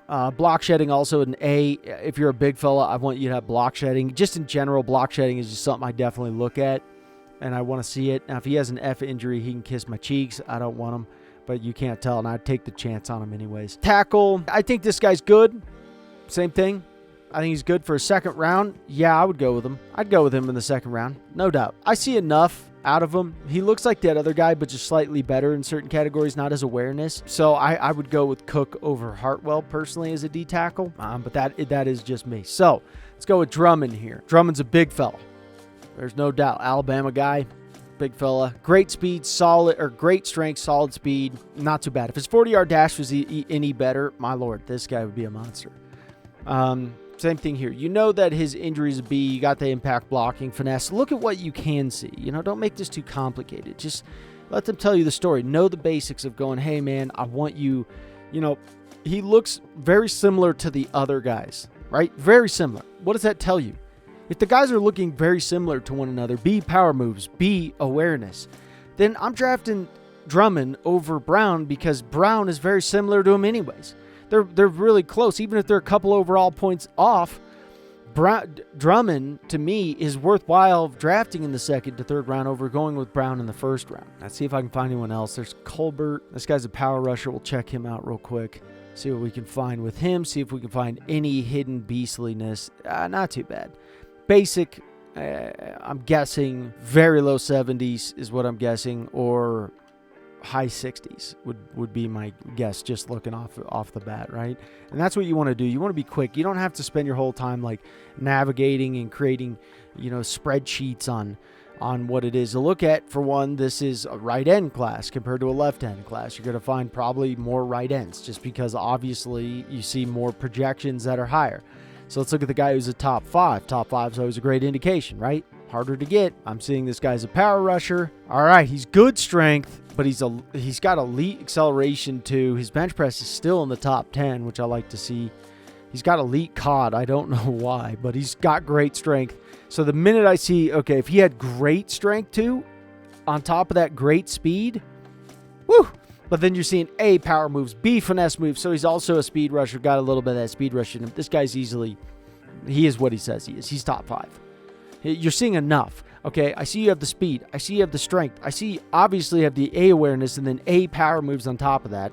Okay, you got a B tackle. And then you have B finesse moves. Simple. Don't overcomplicate things. This guy's a G. Okay, this guy's the best guy that we've seen thus far, and it's not even close. He's the top dog. Okay, Van Buren, look over him real quick. See if you're seeing that super fast speed. You're seeing that dangerousness. Okay, not quite there, no. His strength is not quite there. He's top 20. So he's, is he a first-round pick? It just depends on how badly you need him, but I don't know. I'd rather probably go, like, you look at Drummond, I'd probably go with Drummond just ever so slightly more because his physicals were just, I liked it. And I don't know. There's a little bit more. And you're talking Drummond's a second to third. This guy's a first-round pick. All right, so compare him to what you can get. Okay, so Van Buren, I do think he's a good player, but I think he's not worth the first-round pick already from what we've seen from Drummond, right? Unless you need 2 DNs in the draft class, then yeah, maybe you go with one of these guys. Okay, so this guy, he's fast. You would guess that he's a speed rusher, but he's not. He's a power rusher. Okay, so he's got good strength. Not bad. All in all, his jumping isn't that great, but yeah, he's okay. I think Pleasant's all right. First-round pick, not a shot. Second-round pick, maybe. I think he's a lower overall guy because of his physicals. Looking at that, let's look at Ramsey here. Now he's a run stopper, so he better be huge right off the bat. Yeah, 300 pounds. You better be huge because you can see it right there. Great, not too bad. He runs a 5'10", 40-yard dash. Not bad, not too terrible. Yeah, I'm seeing enough there that I'd probably draft it. Not in the first round though. I haven't seen the D tackles, but I just don't assume that guy is at the top of the charts of just how dangerous he could be. I mean, it's not there for me. Okay, so power rusher guy here. All right, you see this right here? Look at his ratings. Great, good, great COD. What the hell is that? Great speed, elite strength. He is top 5 in bench press. Look at his NFL combine and all that. That is just right there. It tells you this guy is, woo. A injury, A awareness already. His block shedding ain't too hot. Finesse moves are not the best. Play recognition, definitely drafting this guy over the other guys. I'm taking the chance on this guy. When you're looking at when I see enough, right? I just need to see enough on the skills. A awareness, B play recognition, good enough for me. The power moves, B through a D. Hopefully I know it's not a D. Okay, it's got to at least be a C and above because his finesse moves, or else he would not be what he says he is with the speed that he already has. Just let it play out for you, right? Don't get confused on that and go, oh, the speed rusher, well, his power moves could be a D. Well, probably not. That would be very unlikely because you know his speed is great, so it would already put him into the category of probably a speed rusher. So I know he's not a speed rusher because Madden already told us what he is. If Madden didn't tell us his archetype, this would be way more...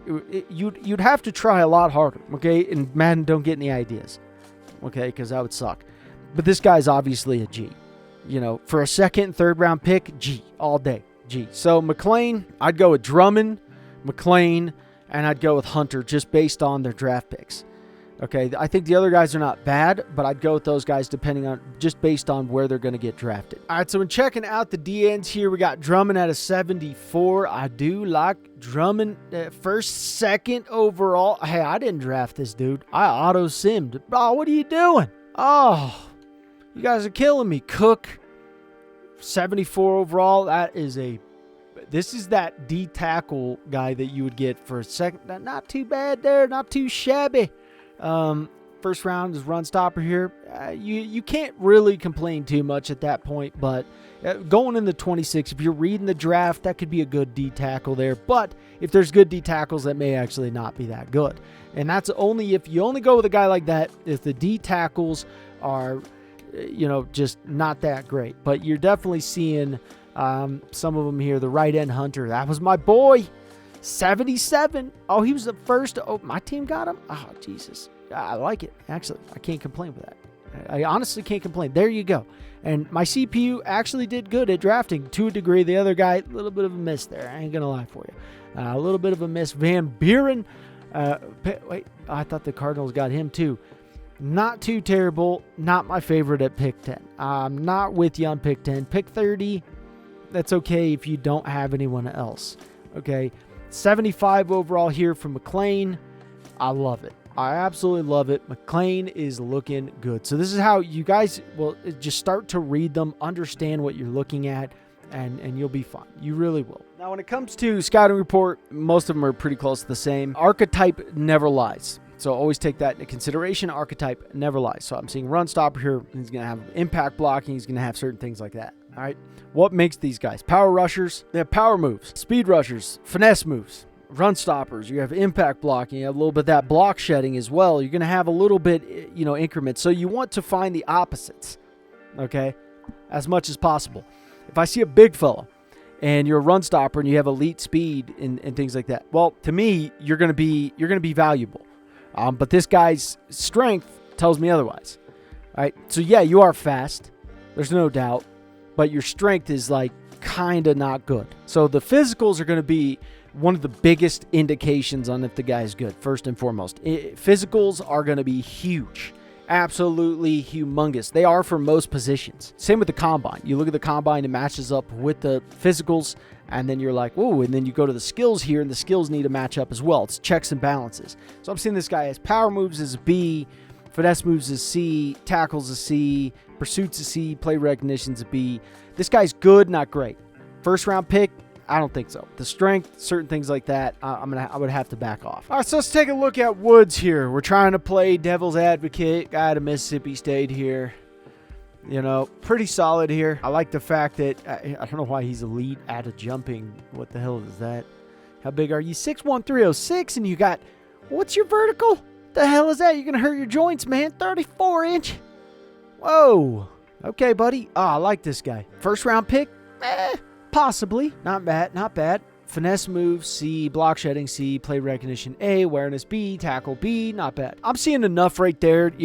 I'm looking at his physicals. The physicals are really going to tell you a lot of how good the guy is. This guy is not bad. You can't go wrong with him. You really can't. For one, he's got a mad vertical jump. I don't know what the hell that's about, but I've seen enough out of him to where I like the guy. Moving on to this guy here. Not bad. McCord. I would go with the other guy over McCord, even though I do like this. I like this. Finesse moves here. His injury's a D. That's kind of crap, huh? I don't mind him, though. After looking at his skills, though, it's like, actually not too bad there, buddy. You know, is he elite, legendary, godly, and perfect? No. Is he a big fella? Yeah. Can he not jump as high as the other guy? Yeah, for sure. That other guy is going to hurt his joints. He needs to quit jumping that high. I mean, I like what I see here. Block shedding, finesse moves. He's got finesse moves, too. Power moves. Got it. The lowest it could be is a C, so this guy's a little bit of a hybrid. I like McCord. First round pick?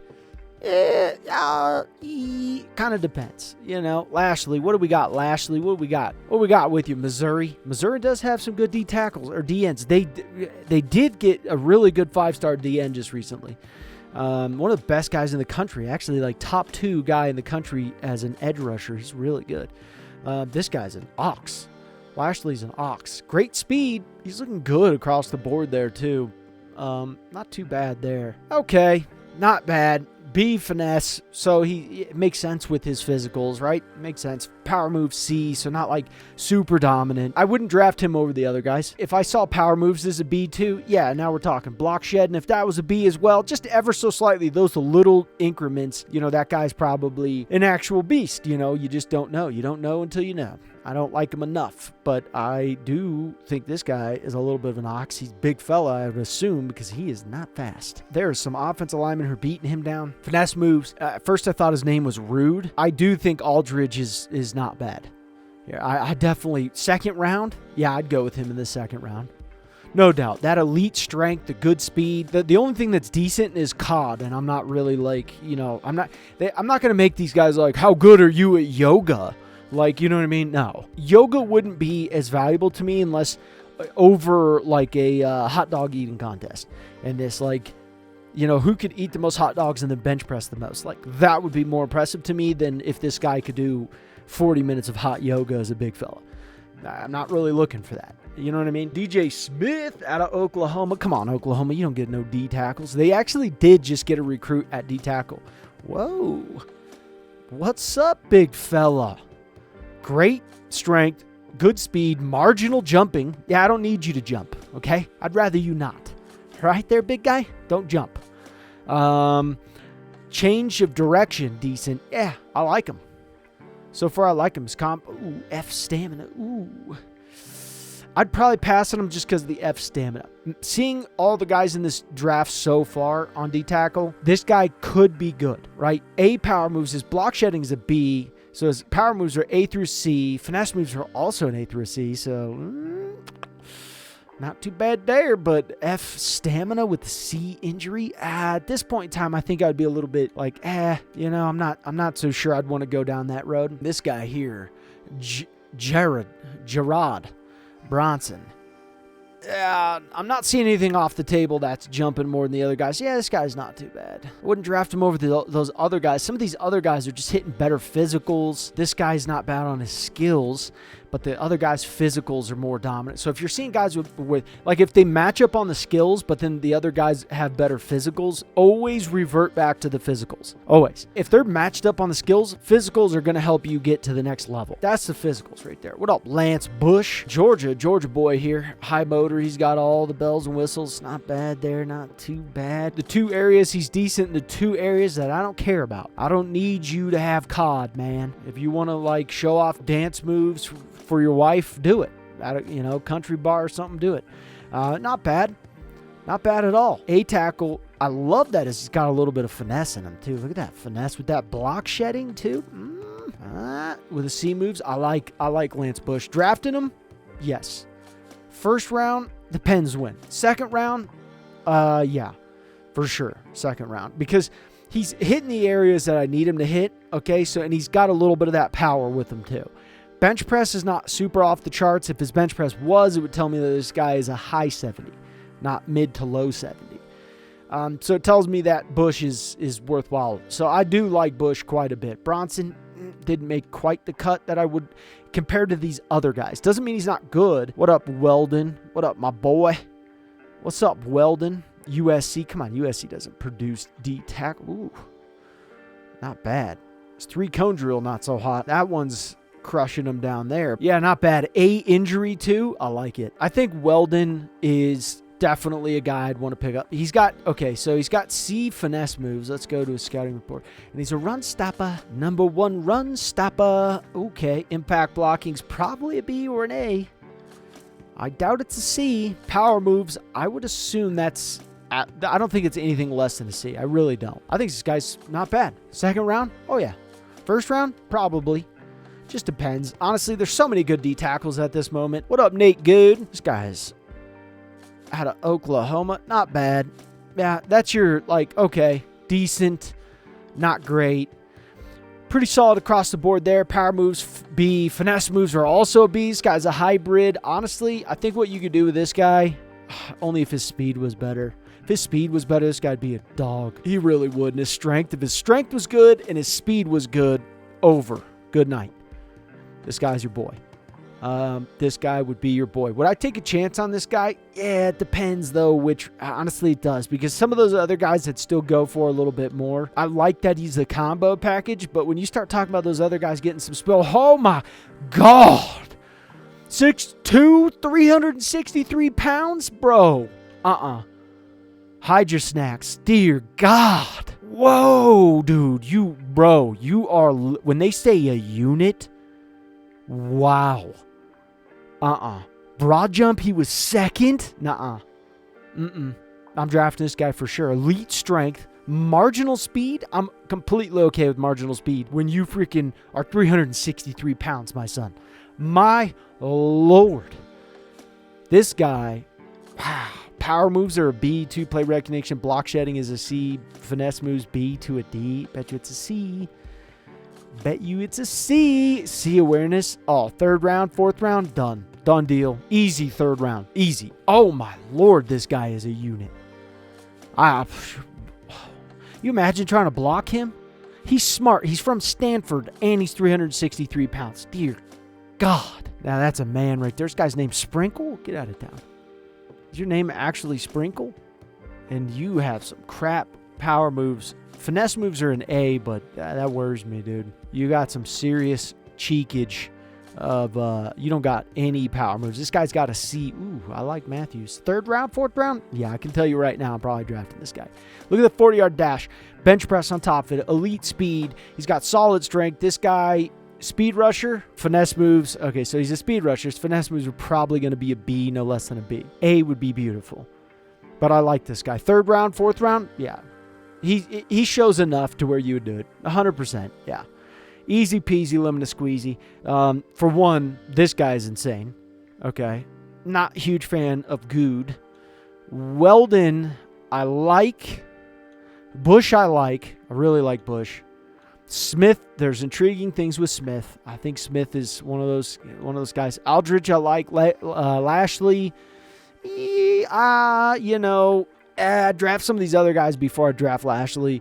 McCord, not too bad. Woods, not too bad. Herndon, too valuable for my liking, and not good enough for the value of what he's holding.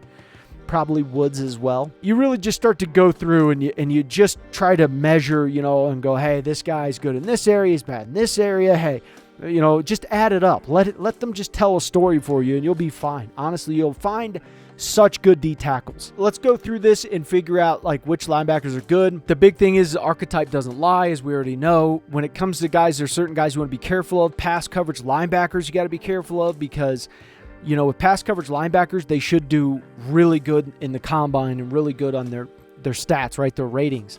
But you need to look for, is it all bluff? Because if you're an Olympic sprinter or you're anything like that, and it's yeah, you look really good in the combine, but yet you're just going to run really fast and then get crinkled. You're just going to run real quick to your demise, and that's not something I want. You also want to look at outside linebackers in the sense of, you can play middle linebacker, you can play D-end. Outside linebackers also, you can have safeties come down and play outside linebacker for you, depending on what type of system that you have.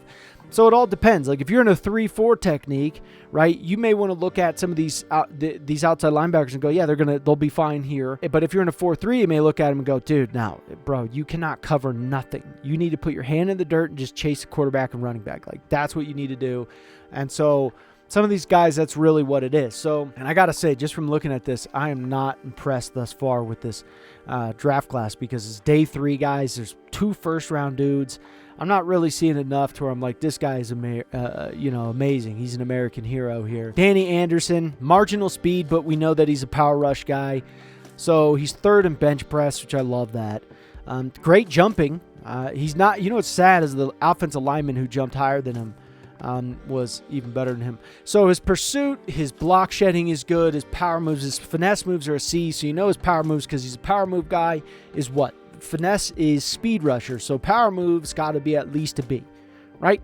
Or else, it could be a C, but it's definitely still higher than finesse, in my opinion. His block shedding, his awareness. I see enough to where I'd draft this guy first round. Probably, if depending on the linebackers, it's so circumstantial. It's like if there's no linebackers, then yeah. And if you need a linebacker, there's nothing you can do. You're either going to get Anderson in the first round and get a good linebacker, and then let's say none of these other guys are good, then what? You're going to just not get a linebacker because you want to try to get, even if he's not that good of an overall compared to what you typically get for a first rounder, sometimes you have no choice. This guy didn't look too bad. Bryce Nance. All right, let's go through them quick here. Pass coverage guys, make sure that they're good. They're actually good at other things. This guy's not looking good so far. Across the board, you better be a speed rusher. You hands down better be okay. I was going to say, because if not, you are seriously terrible. This guy is not good. Even as a speed rusher, this guy is, I'm not seeing, for one, your physicals are not that good. C, awareness doesn't really tell me too much. B, finesse moves tells me that his power moves are at best a C, and I highly doubt that. I bet you it's a D. I would just imagine that it's a D. You'll start to go through patterns in your head as you're seeing this, and then you'll be able to just start to go, oh, okay, this guy's good, this guy's probably not good. You're adding up enough information to be able to make an educated guess because you're not going to be 100% sure. Sometimes, I get a lot of times you can be 100% sure whether or not the guy's good, but there is a lot of times too where you will have to look at a guy and go, man, I might have to, take a chance on this guy because of A, B, and C on this and what have you. But this guy, I'm not seeing.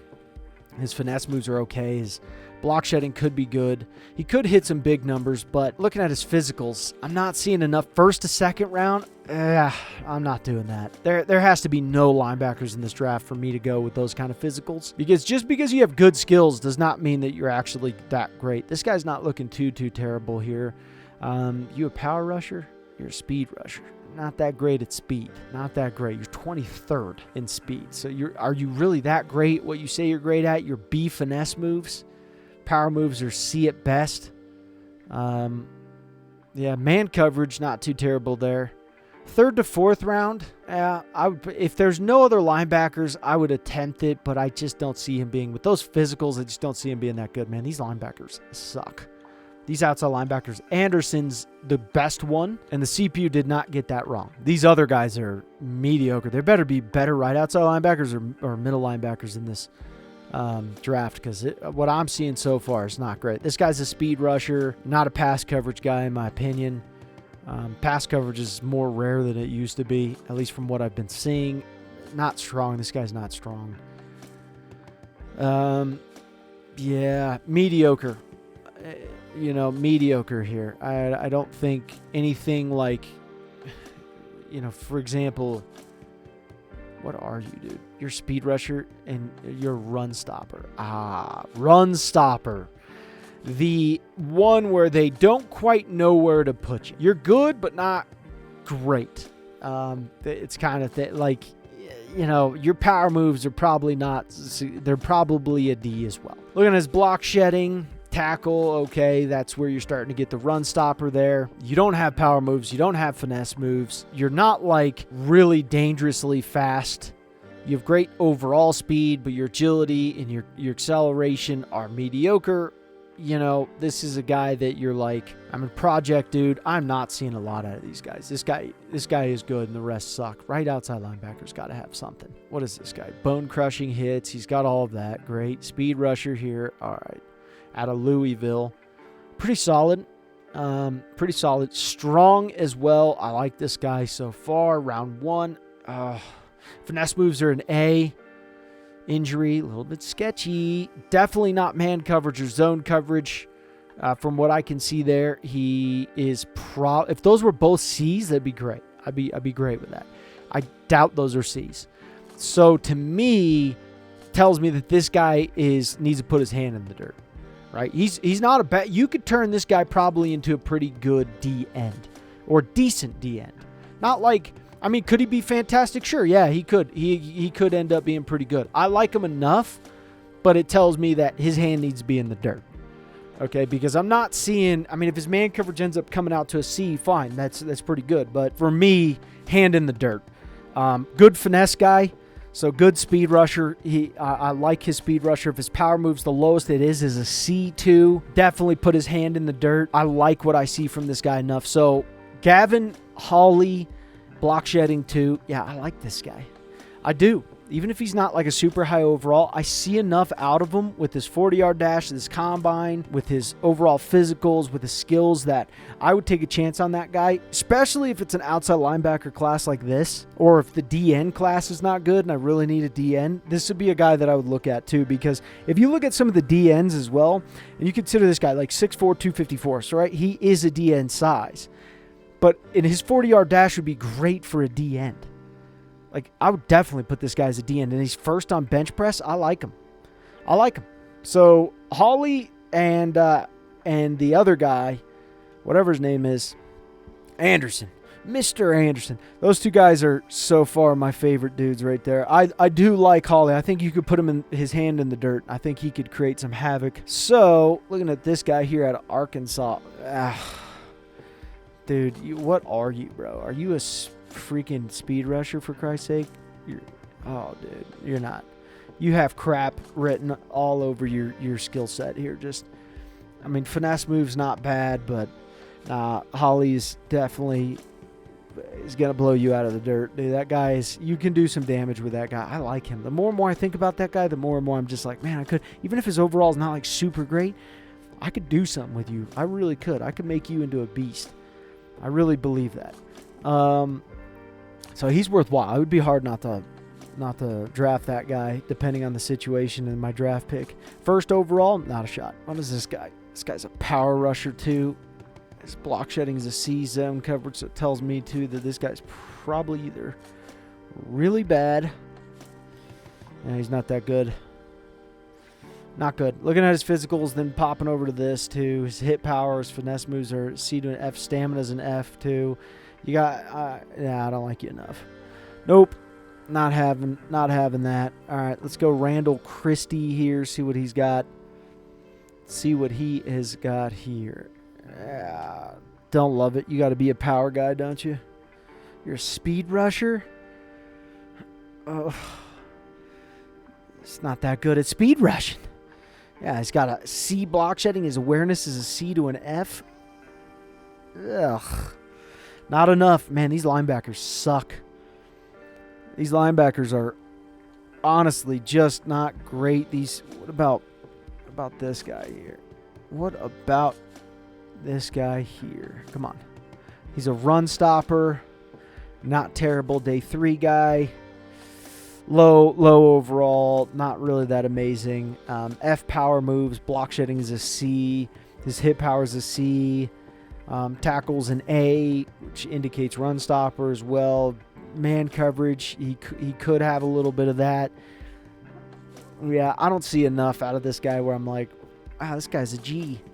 Not seeing it. Let's look at powers here. Check him out real quick. Indiana State. Yikes, you better be fast.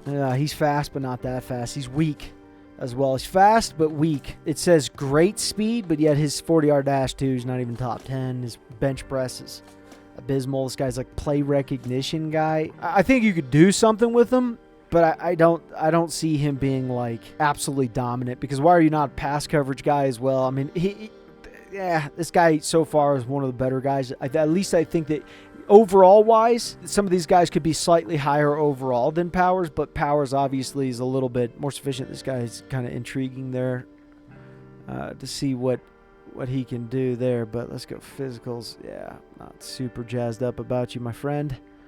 Finesse moves as well. Block shedding, I like that. Not bad. Definitely not a coverage guy. His hand needs to be in the dirt.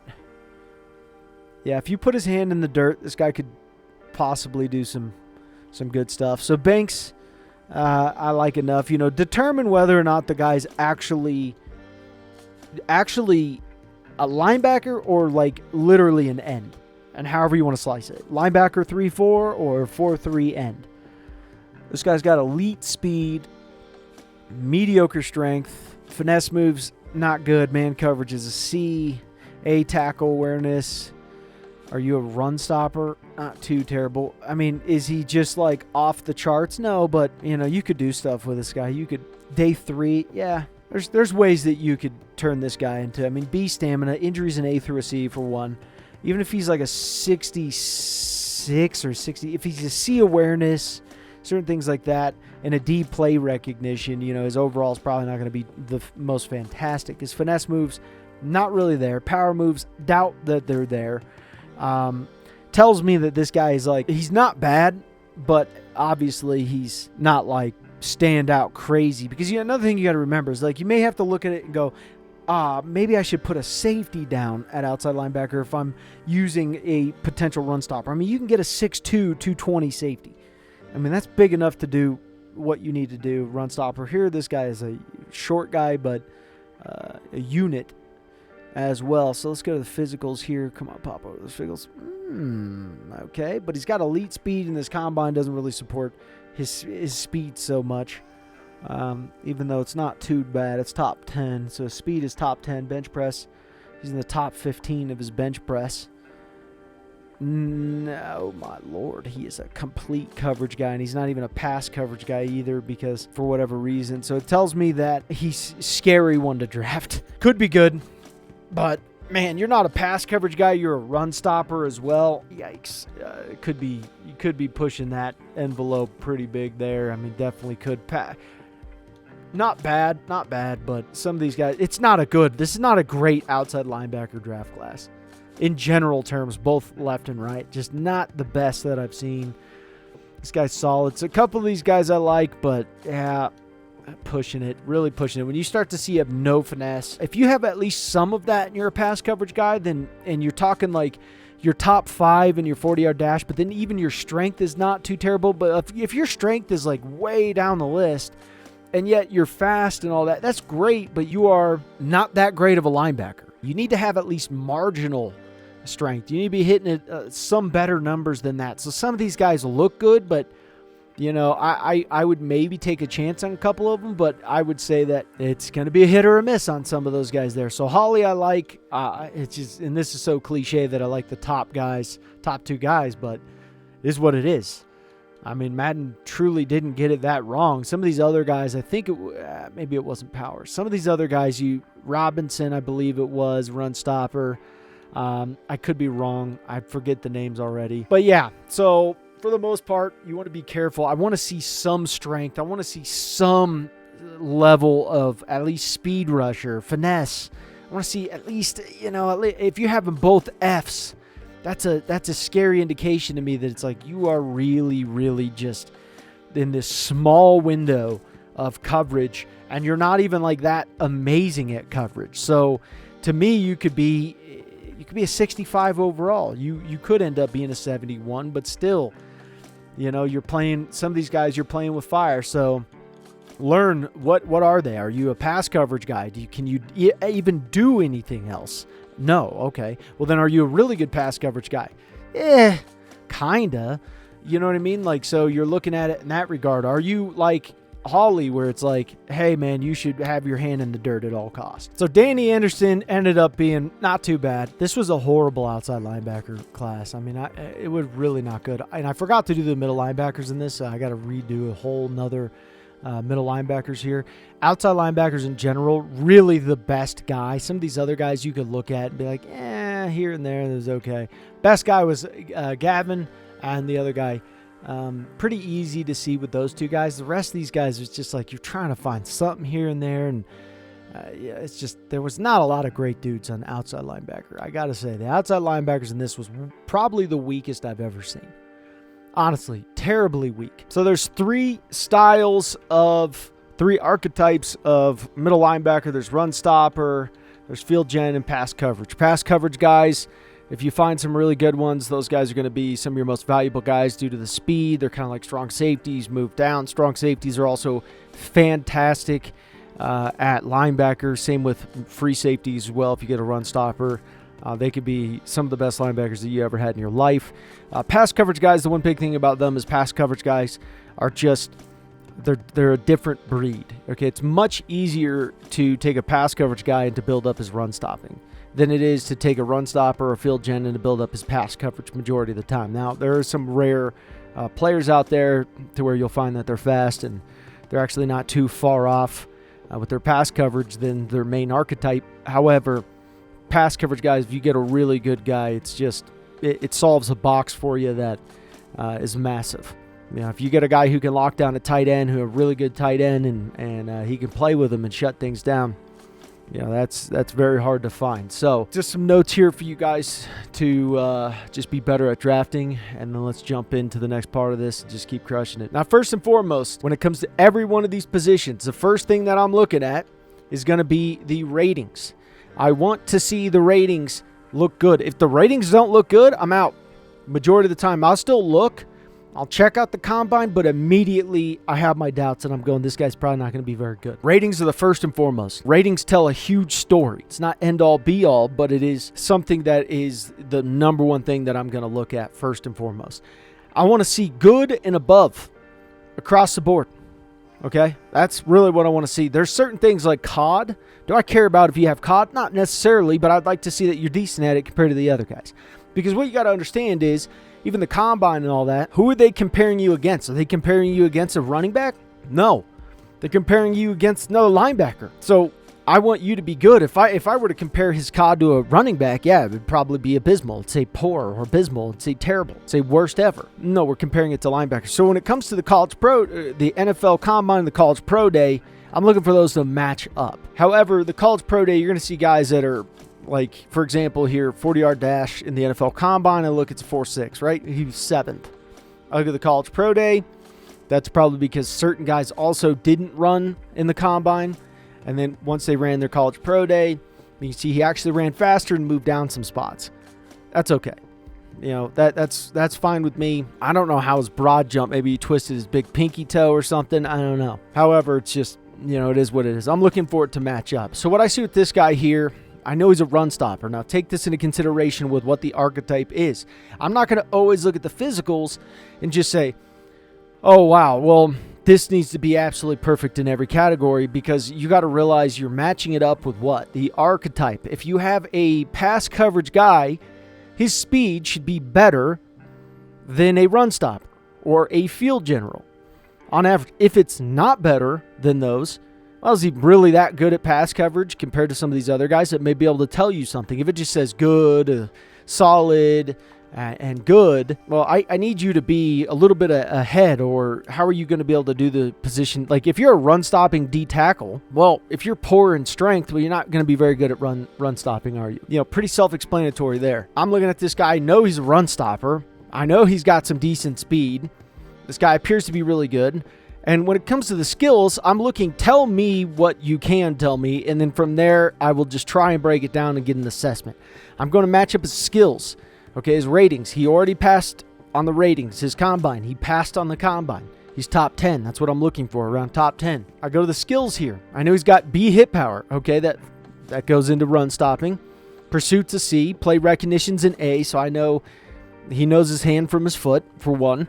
I know that his overall is going to increase because of that. I know his awareness is an A through a C as well, so that fits in. Those two kind of fit into each other. I doubt it's a C. I bet you it's more of a B or an A. Just because looking at his physicals, it's kind of telling a story here. I already can see his play recognition. He's a C on zone coverage. It's not too terrible there, so he's not that bad at pass coverage right out of the gate. He's got an A tackling, which fits into what? Run stopping, right? So to me, I see enough here to where I'm going, all right, he's actually probably a first-round pick, no doubt. You know, his injuries in A through C, always look for the injury, always look for the stamina. Those are important, especially for a guy who's on the field and running all the time. Okay, this is the middle linebacker. This is the general of your defense. And so you need him to have some good, if he's not on the field, whether it's injury or stamina, well, you're not a very good general if you can't actually be out on the field. Okay, so his man coverage too doesn't look too bad. Power moves, finesse moves, I can't really tell what they are. I mean, they could be terrible. His impact blocking, you can tell he's, all right, he's got a little bit of that run stopper to him. If it's a C, not that big of a deal. So for me, I'm seeing enough. I got an A play recognition, A tackle, B hit power, C pursuit, C zone coverage. Okay, I'm seeing enough here to where, yes, this guy is a first-round pick, right? He's a first-round pick. It depends when you want to draft him. He's not projected early first round. He's just projected first round. All right, so let's go Nick Miller. Now, once you see one guy that you know is good, match him up to the next guy, especially if they have the same archetype. This guy's a run stopper too. All right, well, I'm looking at him. Not too bad. This guy's incredibly strong for one. His 40-yard dash is a little bit better than the other guy. Solid. This guy's 2 to 3. And when his projection on his round. And so for me, I'm seeing, well, okay, he passed, right? Checks and balances. His 3-cone drill and his 20-yard shuttle, not the most amazing in the world. And you can see it reflects his ratings. Solid acceleration, solid agility. So I go to his skills here. Well, what is one thing here that pops out to me? What's one thing that you look at here? Can you find it? Look for what you know first. Don't try to dig in and be an investigator on certain things that you're not going to be able to make sense of, like power moves and finesse moves. Am I going to be able to make sense of power moves and finesse moves right now? And depending on what, no, I'm not. It is a guess. His injury is a D. That could be an 83, 84. Is it great? No. But, one thing here that I'm looking at, what's odd about this guy? His man coverage. He's got a B man coverage. That's interesting. That's a little bit rare for a run stopper. This guy's archetype is a run stopper. Okay, his hit power is a B. His impact blocking is probably a B when it comes to a run stopper. His pursuit's an A. His play recognition, B to a D. I don't know what that is. I can't quite tell. His block shedding's an A through a C. It's probably nothing less than a B. Because if it starts getting lower, this guy's going to probably revert to what? And if his zone coverage, it was extremely high, I bet you it's D at the least, tells me that this guy's a run stopper and he's also what? Pass coverage. Okay? So it tells me that this guy is probably pretty good. Looking at his physicals, breaking those down. All right. It's solid. I'm seeing solid. I know I told you I want good and above, but I am seeing a guy that's like, all right, you're caught. I don't really care about him. Glad it's solid. The agility, the acceleration, those aren't super huge numbers for me. And if they were huge numbers, what would he be? He would probably be a pass coverage guy. Okay, so this guy is like a little bit of a hybrid. Is he excellent at one? Not really. Is he excellent at the other? Not really. He is a solid hybrid, is what I'm reading from this. And then you have to make your decision. Do I go with a guy who, yeah, I know he's good. Is this guy clearly that much better by a long shot than Nick Miller? No, he's not. Okay, if he was, it would be elite. It would be elite across the board on his ratings. You'd see, it would be different. His combine would be top 5 and everything. He wasn't top 5 and everything. There would be some differences, and then you go, this guy is clearly way more dominant than the other guy. That's not the case here. Now you have to ask yourself, is he worth the first overall pick for you? If you have a first round and you only have one, is he worth it over Nick Miller?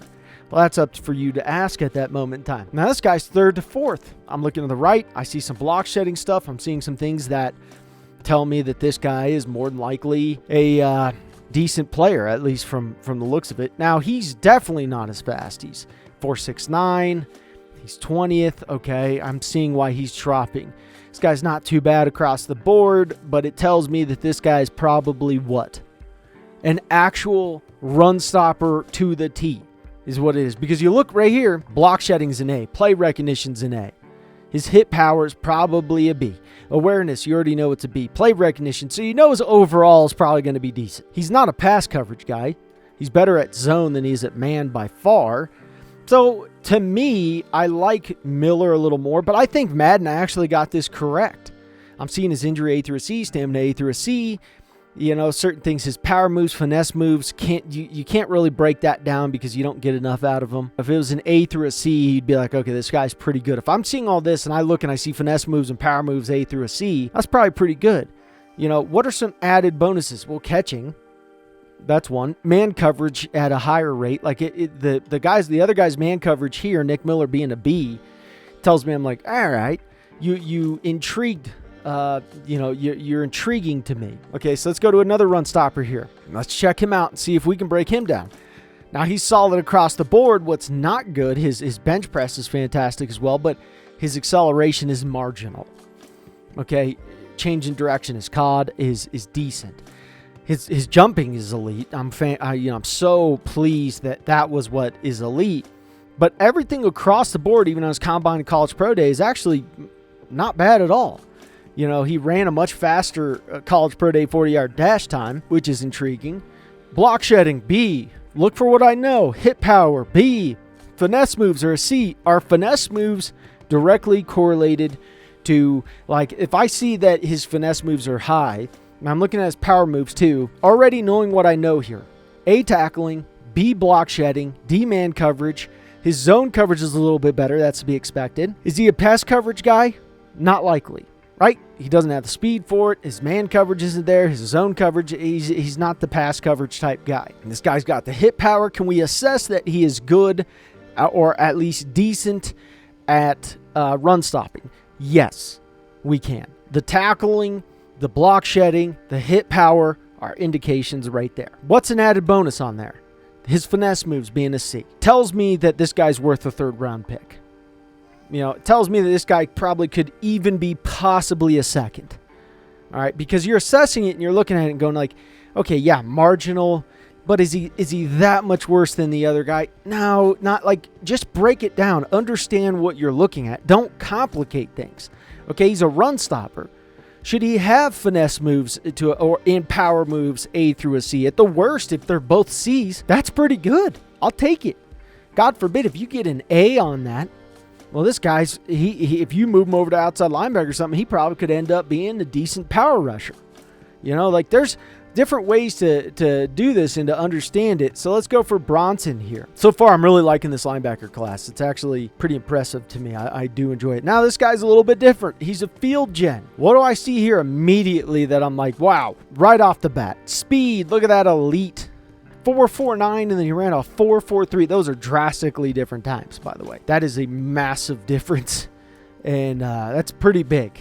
That's big time to me. I mean, I know some people will be like, nah, it's not that much. No, it's pretty good. His bench press decreased. Oh well. Aside from that, good acceleration, good agility, good COD, jumping. Don't care. His strength is not that great. So it tells me that I'm like, all right, he's a field gen. I'm seeing this guy right here, and this guy's a steal. A, awareness. A, play recognition. You know his overall is probably going to be high. Right there. Boom. Okay, block shedding is a B. Hit power is a C. Pursuit is a B. This guy is the guy that I'm probably drafting out of all these linebackers. I'm letting all those linebackers go. I hope his injury is not a D. His stamina kind of worries me a little bit. But here's one thing. What's an indication right here? What do you know? Look at his physicals.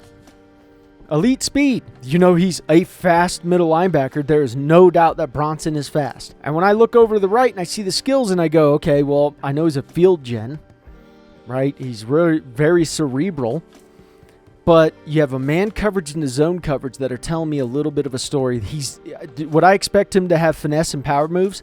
If his finesse and power moves had A to C, and his man coverage had that same thing in his zone coverage, this guy is a unit. Absolute unit. Okay? Because he shouldn't have finesse. This guy is what? What is this guy? He's a field gen, and he's also a pass coverage guy. That's what it's telling me. Break it down. Understand what you're looking at. Speed with man coverage, zone coverage. If those are both C's, which chances are one of them's a B, this guy's a beast. You could turn this guy into a monster. What is he not? Well, he is not a power guy. Is he a great run stopper?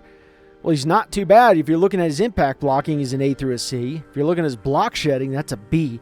This guy's a beast. For day 3, hell yeah, I'm picking him up. So let's look at some of these pass coverage guys. This guy worries me just a little bit. Okay, if I look at his physicals here, what should a pass coverage guy be? This guy should be fast. If he's not fast, this guy's fast, but how much faster is he than that field general? His 40-yard dash isn't better. His agility is great. I love that. This guy is incredibly fast. But pass coverage guys you have to be very worried about, because there you go. Look at it. The man coverage, zone coverage. Not bad there. His hit power is a C. Block shedding is a C. Play recognition is a C. This guy's not bad, but he's not like, you definitely got to be a little bit concerned with him. His power move's not too bad. That tells me a little something there. But still, with his strength being poor, that's a bad indication. So I'm looking at this guy I would put on the bubble, and he'd be my oh crap guy if all the other guys were gone. I want to see, you have to have some form of strength. Let's look at another pass coverage guy here. There's the difference. This guy's fast. He's 3rd in the 40-yard dash. He's 4th in the 3-cone. He's 3rd in the 20-yard shuttle. I'm looking at him. Good acceleration, elite agility, good speed, good COD. Not off the charts, because if it was elite, if it was great across the board, and his strength was still decent, he's not going to be a day 3 projection. Highly unlikely. However, I'm seeing that between which one of these guys, just right off the bat, who are you going to draft first out of these guys? This guy has poor strength. This guy has decent strength. Just right now, off of knowing that, I'm drafting Barnes over the other guy. Okay, and I look, zone coverage is B. His man coverage is probably a C. His awareness is B. Play recognition is C. Impact blocking is a B.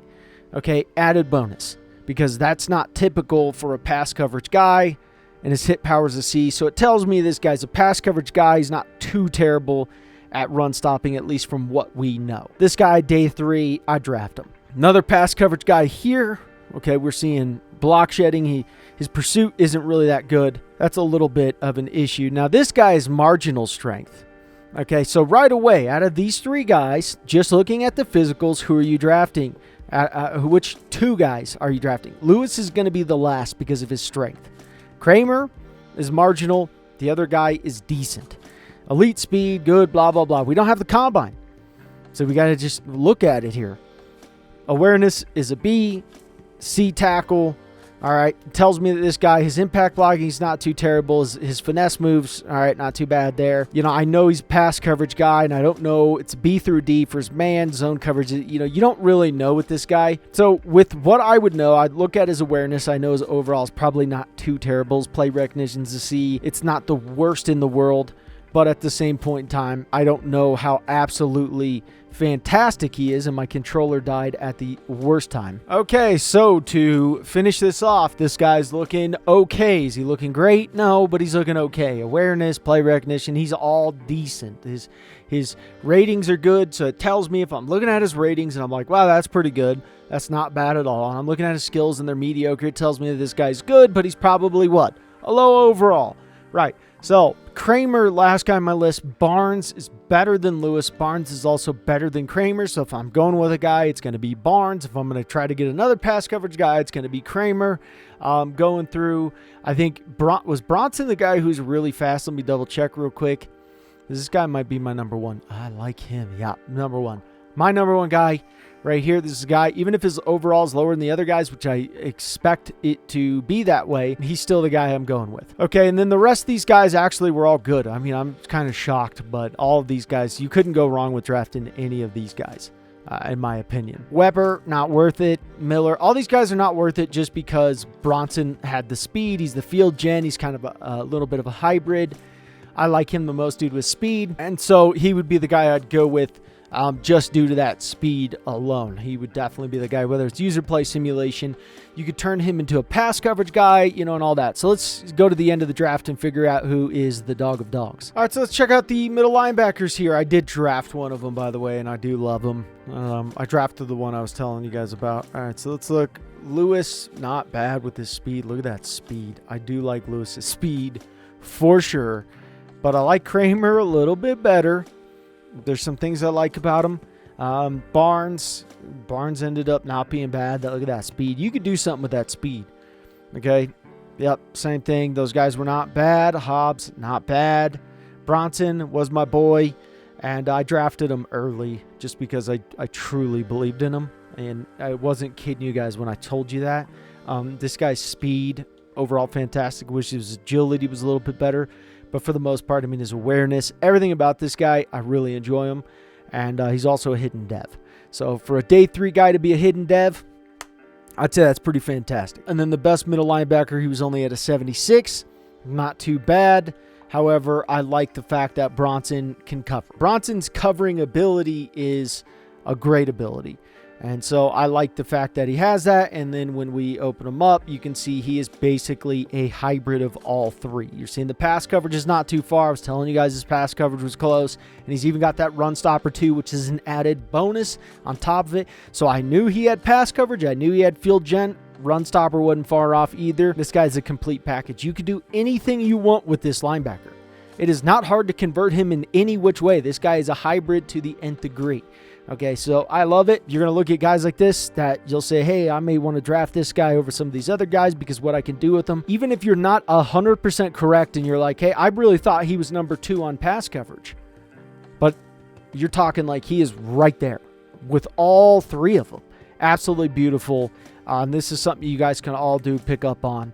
And once you get good at it, you'll be a beast. All right, so quick tip here, guys. Real simple. This guy, perfect example here. You know he's a zone coverage. The archetype does not lie. When I look to the right, his zone coverage is a B. So I know his man coverage is probably not a B as well. It's probably a C at best, right? So that's what you want to start thinking of. Like, this guy's man-to-man. So when I look over and I see his man coverage is a C, I'm just letting that information tell me if I should continue with this guy or not. Right? Doesn't mean this guy is bad by any stretch of the imagination. But when looking at Mitchell here, his man coverage is a C, so his zone coverage is not going to be higher than his man coverage, or he wouldn't be man coverage archetype. Madden is not lying to you. So when I look down and I see his zone coverage, I'm going, well, that's probably a D. This guy's not very good. Just off of, first instinct. That's what you want to do. That's another way you could get quick at scouting and drafting cornerbacks in Madden 24. All right, so when it comes to zone cornerbacks, what are you looking for? Well, this guy's projected as top 5, right? If I see B press, that's a man coverage thing. That's a good indicator. I already know this guy's man coverage. I know zone coverage.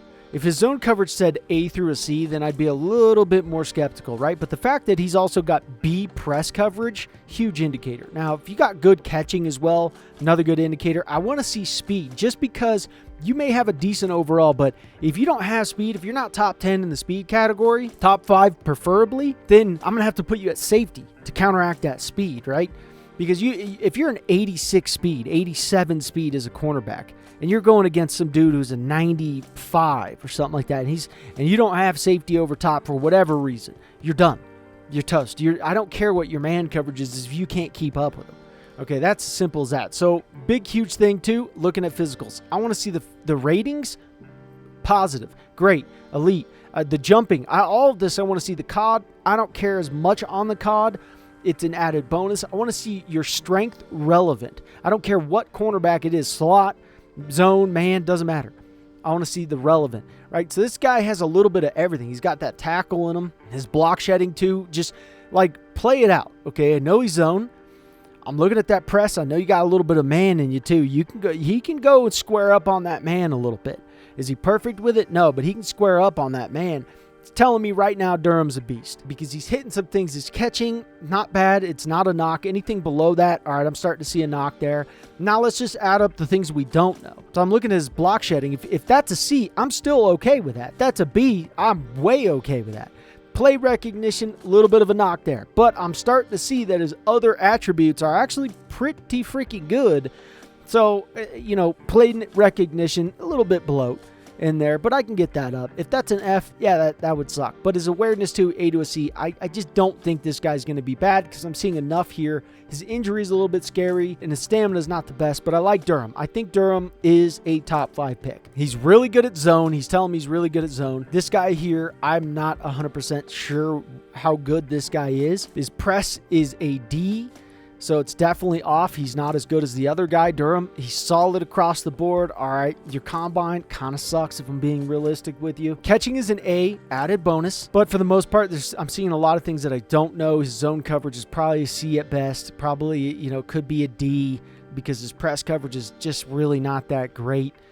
It's kind of hard to have one without the other a little bit there. Those two kind of go more hand in hand with each other. But first round pick, I don't see enough to where I'd say first round pick. Second round pick, probably. His 40-yard dash, though, not really that great. So you'd probably be better as a safety. Okay, so just staring at this guy's a zone. His press coverage is a B. Okay, his man coverage is a C. Tells me that pace is more similar to the top guy, I think Durham, more than the guy who was above. So it tells me right away now looking at this, decent jumping. Now his vertical jump's not that good, but for the most part, this guy did better in the combine. Speed, not really that great, but I have a feeling he'd be a good safety. But I'm seeing enough right there. Okay, his press coverage, great. Block shedding, he's very similar to Durham. He's just not, his zone coverage is not an A. He's not quite running the same combine. So you're starting to see there. Now you're picking it up, and now we can start moving a little bit faster, right? Now this guy's another zone here. Hayes, I'm really not seeing that. Well, his zone coverage is an A. I thought he was man coverage for a second there. So that's actually not too bad. So his press is a C too. You know, man coverage is a D. Not too terrible there. Okay, looking at his physicals, now I'm starting to see a little bit more out of him. I would draft him before those other two guys. I'm seeing his combine, looking at that. Pretty solid across the board. I'm looking at his ratings, right? A lot of positives there. Great speed. He's got the solid strength. You even can throw that jumping in, the COD. Across the board, this guy is relevant. Definitely relevant. I go to the skills here. Catching is a C. Block shedding, A through a C. See, he's like a knockoff Durham. But he's actually not bad.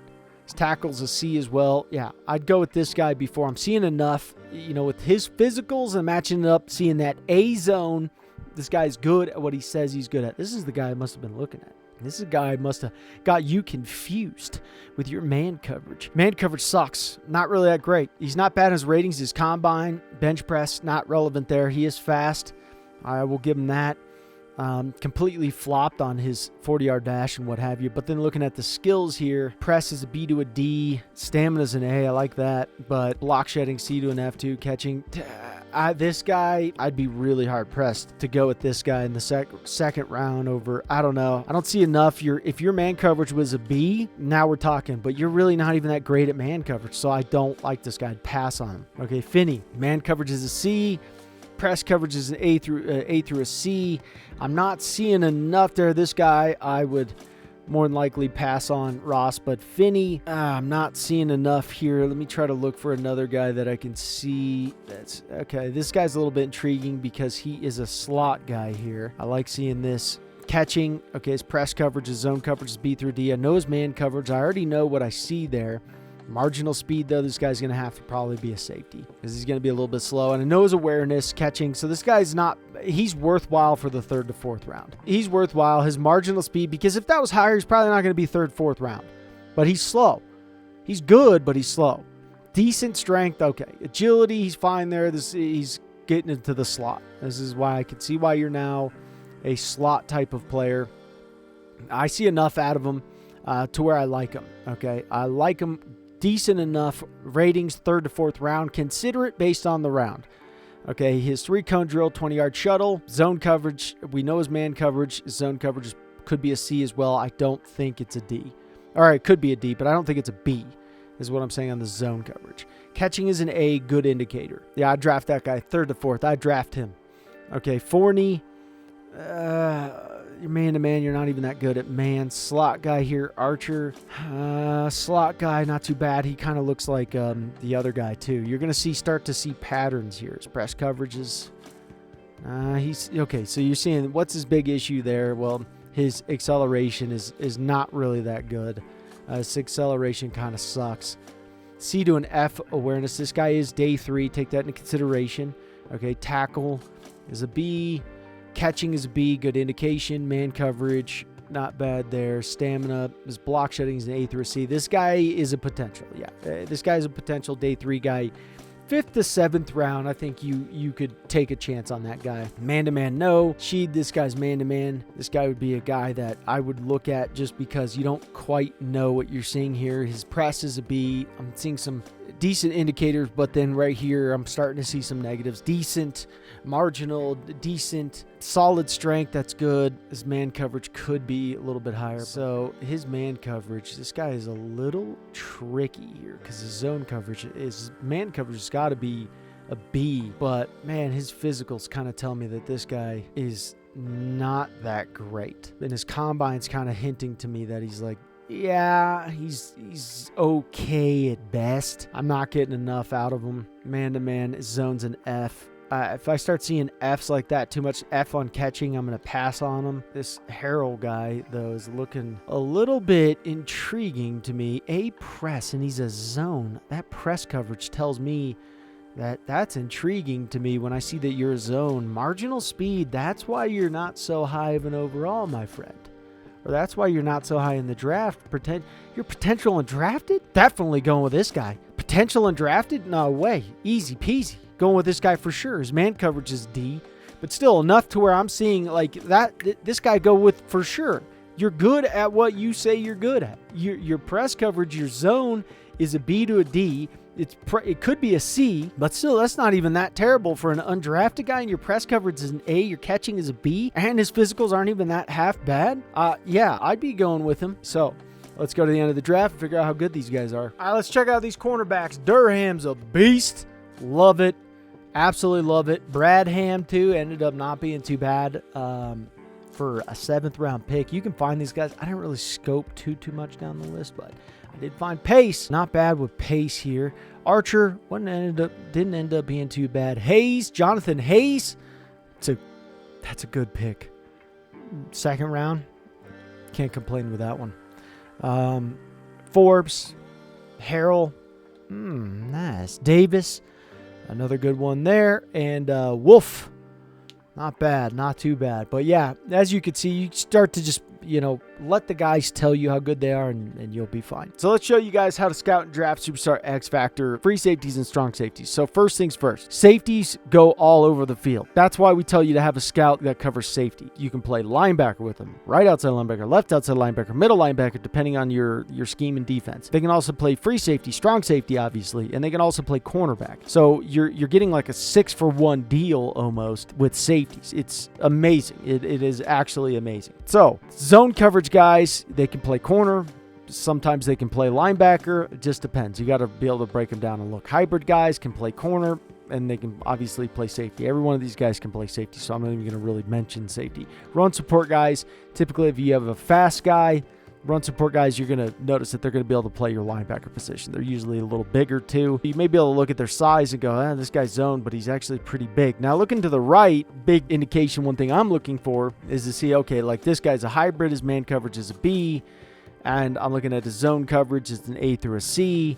It's probably a B. C at the lowest. That'd be, if it's an A, it would be more, he'd probably end up leaning towards what? Zone coverage, right? Depending if it's too high. So I'm not going with automatically that his zone coverage is an A. I'm automatically thinking that it's under that because I already know his man coverage. Now this guy would be a good cornerback, right? So it's going to be the exact same scouting for both free safety and strong safety. You're just going to have to find the best one. So I'm looking at this guy. I know this guy's zone. He's got great strength as a zone guy. This guy's a beast. I'm looking first at the ratings. The ratings tell you so much. Okay, that is the biggest indication. If I see great, great, good, great, good, great, that's a marvelous. Okay, marvelous indication that this guy's fantastic. Then I'm moving over to the skills and just look for what they give you and then break it down after that. So I see his awareness is an A, play recognition is a B. What does that tell you? He's a high overall. Block shedding is a B, so it tells me what? He's run support as well. He's not just zone. This guy's a beast. This guy's for sure a first-round pick, a good first-round pick. C tackle, B zone coverage, guy's a beast. His man coverage is not super great, but then again, I mean, even if we start looking at the other things, look, his finesse moves, if it's the worst, it's probably, okay, it's a D, then it's not the worst. Pursuit. If that's worse, it's a C. Not too terrible. Hit power could be a C. It's starting to show indications that you're like, this guy is obviously a beast. You know he's a high overall. You know he hits hard as hell. You know he's got size. You know he's fast. There's a lot of indications there. You're like, this guy's a monster, right? Now going through, this guy's not as good in those areas. He's decent acceleration. And some of these guys I may look at and I may pass them up, even if they're a higher overall, I may pass them up because they may not have the acceleration, or I want them to play corner, and yet this guy's maybe not that fast in those areas. Now, what does this guy tell you? Okay, he's strength. He's a hybrid guy. He's got decent acceleration, which is basically the only knock on him. The solid strength I'm fine with. He was top 4, top 5, I should say, in strength. So his hit power is good, and he's a hybrid guy. His block shedding's a B. I don't know what his tackling is. His injury kind of scares me. I hate when injuries are that low, and staminas. I just hate it. But this guy's obviously a beast. Okay, because his zone coverage is I would not be shocked if it's a B. I don't believe it's an A. Why don't I believe it's an A? Because the guy's not zone coverage. He's hybrid. Okay, if he's too good at zone, he's going to automatically default to what? Zone, right? Okay, so, but this guy's a beast. First round pick, I don't know if I'd pick him higher than some of the other guys that on this list. I don't know. Not higher than Mentor, that's for sure. Hoover, what do we got with Hoover? We'll go through him quickly. This guy's run support. Solid, not bad. Yeah, I like him, but I think there could be some possible better options. You know, this guy is really stuck to where he'd be more of a linebacker for me in my situation, and his strength isn't like out of the world, and his speed's not out of the world. Hoover's not bad, but I don't absolutely crap my pants for this guy right out of the gate. This guy is what zone? I keep forgetting. Looking at him, not too terrible. He's fast zone guy too, so that's a good indication. His zone coverage could be a C. His man coverage isn't that good. Block shedding, that's an added bonus. Finesse moves, pursuit.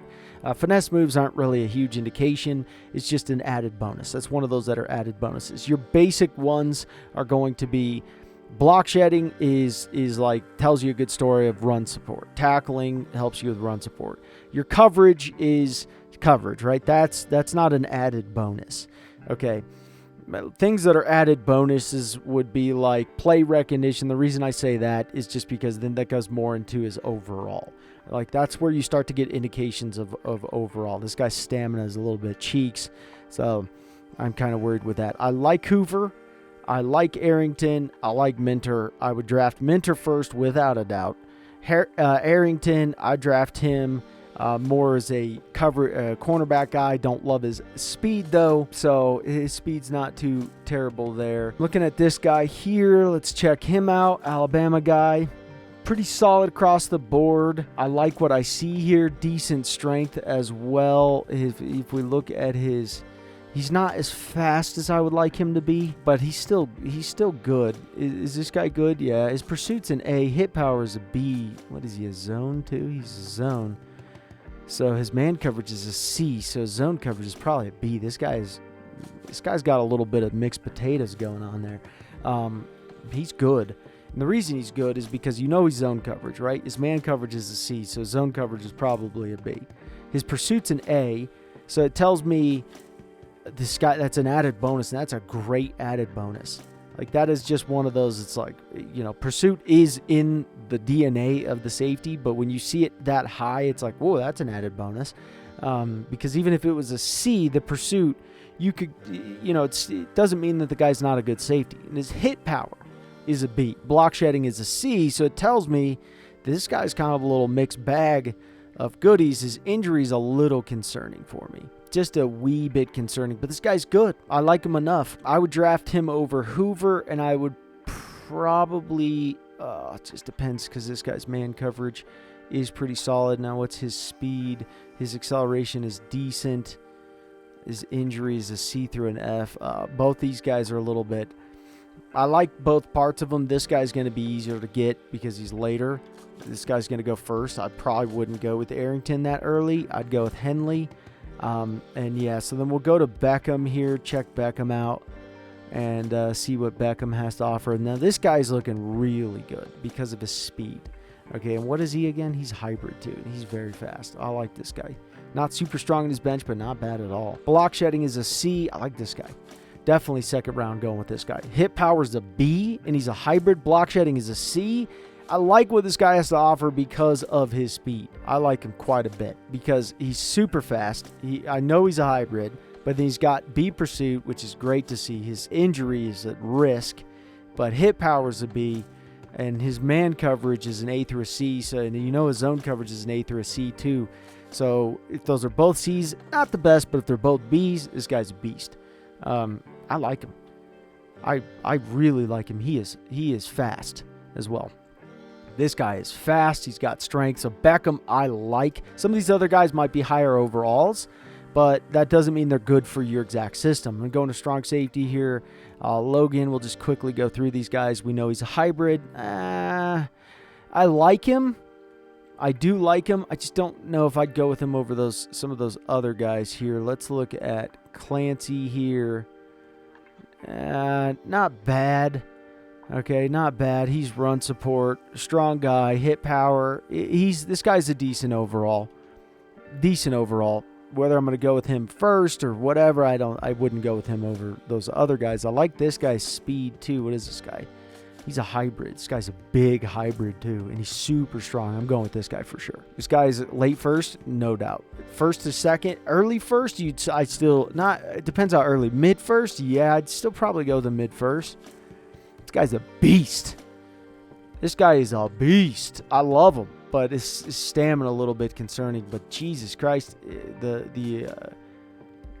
he is a beast. I like this guy. Mentor still is better. Some of those free safeties are still really, really good.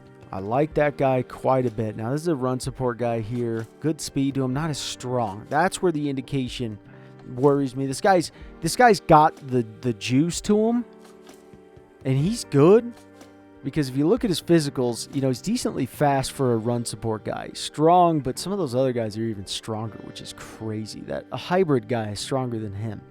I like this guy. He's going to be good, but man, I would definitely go with Claiborne first. Some of these free safeties, I like Minter, Arrington. I like him, but I don't know if I would choose. Minter is the first guy I'm choosing. He just packs every punch. I mean, he's just really good. But also, this strong safety Claiborne, I like him for what I could do with him. I could put him at cornerback, and he would just be an absolute beast of a corner. Henley is good. There's no doubt. Henley is pretty solid. Beckham, I like Beckham too because he's got a little bit of some size to him. This is a good indication when you got some big hybrid guys that are strong as well. This guy could play a little man coverage for me, I would assume. And I like him. So I like him. I like Henley. Let me double check Henley real quick. Yeah, I do like him zone guy. Not as fast as I would like, but still, Madden with speed is crap. Minter's still the best, no doubt. Let's go to the end of the draft. I'm going to draft one of these guys in my Panthers rebuild. I'm probably going to draft two, to be honest with you. All right, so going through the safeties, I picked up Claiborne on our Panthers rebuild because I like him. I like him a lot. So hidden dev also with him. They went with Logan. I passed up on one guy that I believed was really good, but I ended up getting Royal in the second round, late in the second, 75 overall. I picked up another guy too. I bet you that Mentor. Yeah, that Mentor is good. And then Beckham, I also picked him up as well in the second round. The Clemson dude, because this guy, he had the size. When you start to see like the hybrid guy who is big, and you see him hit all these numbers, you're going to get guys like this. Both of those guys were hidden devs. Royal was not a hidden dev, but still, it's a good problem to have because I can put them all over the place, and I can get that dev up. But Minter definitely was a beast. Where's that zone guy? Arrington. Yeah, this is a guy I just didn't feel good at drafting him over the other guys. So that's where you look at it. You go, okay, you have first round pick, and the team felt that the NFL felt that way too. They passed up on him, and the Patriots finally pulled the trigger and first overall pick in the second round. Still just didn't see enough out of him where I was like, oh, I love him so much. And then Henley, I liked Henley. I just didn't like. There was a couple things of why I didn't draft him. Strength, a little bit of speed. I like him a lot. I bet you he's an absolute monster. I wonder if he's a hidden dev. He's not. He's a normal dev. But anyways, I just didn't like him more than some of the other guys, what I could use these other guys for. So if you guys utilize this, you're going to be able to draft legends, absolute dogs at the position. And I'm going to use these guys all over. I mean, I'm going to put some at cornerback, put some at linebacker. I'm going to be, in hog heaven with these safeties. Safeties are the dogs of dogs. I'm telling you guys, safeties are the beanstalk of beanstalks. I love them.